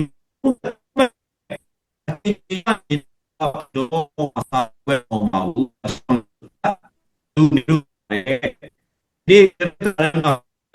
များကျင့်နိုင်တော်များလဲတခုသောပညာကိုချိုးဖောက်ရင်အားလုံးကိုချိုးဖောက်တာဖြစ်တယ်လို့ဖခင်ကသတ်မှတ်တာဖြစ်တယ်ဂလာတိကျမ်းခန်းကြီး3:30ကိုကျွန်တော်ကြည့်လိုက်တဲ့အခါမှာပညာတရားတော်ကိုတဲ့အမြဲမကျင့်သောသူတိုင်းကျင့်တော်မူခြင်းကိုခံစေလို့ကျမ်းစာကပြောပါတယ်ဒီနေ့ကျွန်တော်ခရိယန်တွေပညာတော်ကိုကျင့်တယ်ဘယ်လောက်ကျင့်သလဲတဲ့ဥပုံနေ့မှာပဲကျင့်တယ်တနင်္ဂနွေနေ့မှာပဲကျွန်တော်ကျင့်တယ်ကျန်တဲ့နေ့မှာတော့ကျွန်တော်ကပညာတော်နဲ့ပတ်သက်ရင်ဂရုမစိုက်ဘူးမဆောင်ရှောက်နိုင်ဘူးဒါဆိုရင်တော့ဘုရားသခင်ကဘာပြောလဲဆိုရင်ပညာတရားကိုကျင့်ရင်အမြဲကျင့်ရမယ်အမြဲမကျင့်သောသူတိုင်းကျင့်တော်မူခြင်းကိုခံစေလို့ပြောတဲ့အတွက်ကြောင့်ပညာတော်ကိုကင်တွယ်သောသူမှန်သမျှသည်ဘုရားသခင်ရဲ့ရှိတော်မောက်မှာနော်ကျင့်ချင်းခံရသောသူဖြစ်တယ်လို့ကျွန်တော်တို့နားလည်ရပါတယ်တရားဟော29 26မှာလည်းဗာပြောထားတယ်လဲဆိုရင်ပညာကိုအမြဲမကျင့်သောသူတိုင်းအမြင်ကလားလို့ဖော်ပြထားတာလဲကျွန်တော်တို့တွေ့မြင်ရတာဖြစ်တယ်ဆိုတော့ဒီကျမ်းပိုက်တွေကအပေါ်ကကျမ်းပိုက်တွေနဲ့သဘောချင်းတူသောကျမ်းပိုက်များဖြစ်ပါတယ်နောက်တစ်ခုကျွန်တော်ကြည့်တဲ့အခါမှာဂလာတိကျမ်းခန်းကြီးနဲ့ပတ်ငယ်15ပညာတရားရဲ့အကျင့်အားဖြင့်အဘယ်သူမျှဖြောင့်မတ်ရာသို့မရောက်နိုင်ဒီနေ့ကယ်တင်ခြင်းဆိုတဲ့ထာဝရသက်ကိုကျွန်တော်ရဖို့ရန်အတွက်ပညာတရားတွေကျွန်တော်ကျင့်မယ်ကောင်းတာလုပ်မယ်လို့ပြောပေမဲ့ဖခင်သခင်ရဲ့ရှေ့တော်ဘောက်မှာကျွန်တော်ဟာပညာတရားဖြင့်ဖြောင့်မတ်ခြင်းမရနိုင်ဘူးဆိုတဲ့အရာကိုဖခင်သခင်ကဖော်ပြထားတာကျွန်တော်တို့တွေ့ရပါတယ်ဒီနေ့အတိုင်းကိုစီးရင်ဘာကောင်းခြင်းတို့တော့မြည်ကြီးတော့တရားကမရှိဟာကျွန်တော်ကောင်းတဲ့အခြင်းကိုဒီနေ့ကျင့်နေတယ်မနေ့ပြန်မှာလည်းကောင်းတာကျင့်တယ်တပည့်ခါမှာလည်းကောင်းတာကျင့်နေသေးတယ်လို့ပြောရင်လွန်ခဲ့တဲ့2ရက်ကကျင့်ခဲ့တဲ့အရာကလည်းသူ့ကိုမဖြောင့်မတ်စေနိုင်ဘူးနောက်ထပ်ကျင့်မဲ့2ရက်များကလည်းသူ့ကိုမဖြောင့်မတ်စေနိုင်ဘူးဘာကြောင့်လဲတဲ့သူ့ရဲ့တက်တာထဲမှာအပြစ်တရားကပို့ပြီးတော့မှများနေတယ်ကောင်းတာကိုကျွန်တော်ကျင့်တယ်လို့ပြောရင်ကျွန်တော်ကမကောင်းလို့ကျင့်နေတာပဲဖြစ်ပါတယ်ဒါကြောင့်ကျမ်းစာကအပြစ်မပါဘဲနဲ့ကောင်းတဲ့ကျင့်ဆိုတာလောကမှာသုံးတရားမှမရှိဘူးညွှန်ကြားရဖြစ်ပါတယ်အကျဉ်းစံပိုင်းကိုအချို့တော့သူကပညာတတ်မဟုတ်ပါဘူးတဲ့ကုလိုကောင်းမှုလုပ်မယ်တဲ့ဒါပေမဲ့ဘုရားခင်ကဘာပြောသလဲတဲ့နော်ဟေရှာယ64အပိုင်ငယ်6မှာအကျွန်ုပ်တို့ရှိမြသည်စင်ကြယ်ခြင်းမရှိပါပြုမှုတို့များသောကုလိုကောင်းမှုတို့သည်တဲ့ညစ်တော်အဝတ်နှင့်တူကြပါ၏ဘုရားသခင်ရဲ့ရှေ့တော်မောက်မှာကုလိုကောင်းမှုအဖြစ်ကောင်းကင်နိုင်ငံရောက်ဖို့ဖြောင့်မတ်ခြင်းရဖို့ကယ်တင်ခြင်းရဖို့ထာဝရအသက်ရဖို့ဘုရားသားဖြစ်ဖို့ကြိုးစားမယ်ဆိုရင်ဘုရားကဘာပြောလဲသင်ပြုသောကုလိုကောင်းမှုများသည်ငါရှိမှအဝတ်စုပ်မြတာဖြစ်တယ်။ဘာကြောင့်လဲဆိုရင်စင်ကြယ်သောသူမရှိပါလို့ဘုရားကပြောတဲ့အတွက်ကြောင့်ဒီနေ့ကျွန်တော်ရဲ့လက်နဲ့ထိတွေ့သမျှသောအရာအားလုံးဒီအဖြစ်နဲ့ဆိုင်တယ်လို့ကျွန်တော်နားလည်ရတယ်။ဟေရှာယအနာဂတ်ကျမ်းခန်းကြီး50နဲ့အပိုင်းငယ်7မှာဗာပြောလဲသင်ဤကုသိုလ်နဲ့သင်ဤလှုပ်ဆောင်ချက်များကိုငါဖော်ပြမည်တဲ့သင်ရဲ့ကုသိုလ်ဒီတဲ့အကျိုးကိုမပေးနိုင်ဒီနေ့ကောင်းတာလုပ်ရင်ကောင်းရာရောက်မယ်လို့ကျွန်တော်တို့နေ့စဉ်လူသားတွေစဉ်းစားနေပေမဲ့ကျွန်တော်ရဲ့တက်တာထဲမှာကုသိုလ်နဲ့အကုသိုလ်ချိန်လိုက်ရင်အကုသိုလ်ကပိုပြီးများတယ်ကုသိုလ်ကအကျိုးမပေးနိုင်ဘူးတော့ကုသိုလ်ပဲနေပိတ်တာစုလို့ပဲရာရှိလို့ပဲကုသိုလ်များရှိမြတ်တယ်ဆိုတော့ကျွန်တော်ကြည့်တဲ့အခါဘာတွေ့လဲကျွန်တော်ပညာတော်10ပါးပဲရှိတယ်လို့ကျွန်တော်ထင်ပါတယ်ဒါပေမဲ့ဘုရားသခင်ကမောရှေရဲ့လက်ထဲမှာအပ်ပေးလိုက်တဲ့ပညာတော်က10ပါးမကပါဘူးတဲ့အဲ့ဒီပညာတော်10ပါးကိုမောရှေကစီရင်ထုံးဖွဲ့လိုက်တဲ့အခါမှာပညာပေါင်း613ချက်နော်ပွားသွားတာဖြစ်တယ်အဲ့ဒီထဲမှာလောက်ရမယ့်ပညာတက 248ခုရှိတယ်မလုပ်ရမယ့်အရာက365ခုဖြစ်တယ်အားလုံးပေါင်းလိုက်တဲ့အခါမှာတော့ပညတ်ပေါင်း600နဲ့73ချက်ရှိလာပါတယ်အဲ့ဒီမောရှေကိုဘုရားခင်ပေးလိုက်တဲ့ပညတ်တော်ကိုမောရှေစီရင်ထုံးဖွဲ့လိုက်တဲ့အခါမှာကိုးကွယ်ခြင်းဆိုင်ရာပညတ်တွေနော်ရှိလာတယ်အုပ်ချုပ်ရေးဆိုင်ရာပညတ်တွေရှိလာတယ်လူမှုရေးဆိုင်ရာပညတ်တွေလည်းအများကြီးရှိလာတယ်ဒီနေ့ကျွန်တော်ပညတ်တော်10ပါးကိုတော့မှအလွတ်မရနိုင်ဘူးဆိုရင်မကျင့်ဆောင်နိုင်ဘူးဆိုရင်မောရှေစီရင်ထုံးဖွဲ့ထားသောပညတ်ပေါင်း673ချက်ဘယ်လိုလုပ်ကျင့်မလဲအဲ့တော့ခုနကျမ်းပိုက်ကဘာပြောလဲနော်ပညတ်တရားအလုံးစုံတို့ကိုစောင့်ရှောက်တည်တွင်သုံးလူ၌မာမိလင်ပညတ်တရားအလုံးစုံတို့ကိုလွန်ကျူးသောအပြစ်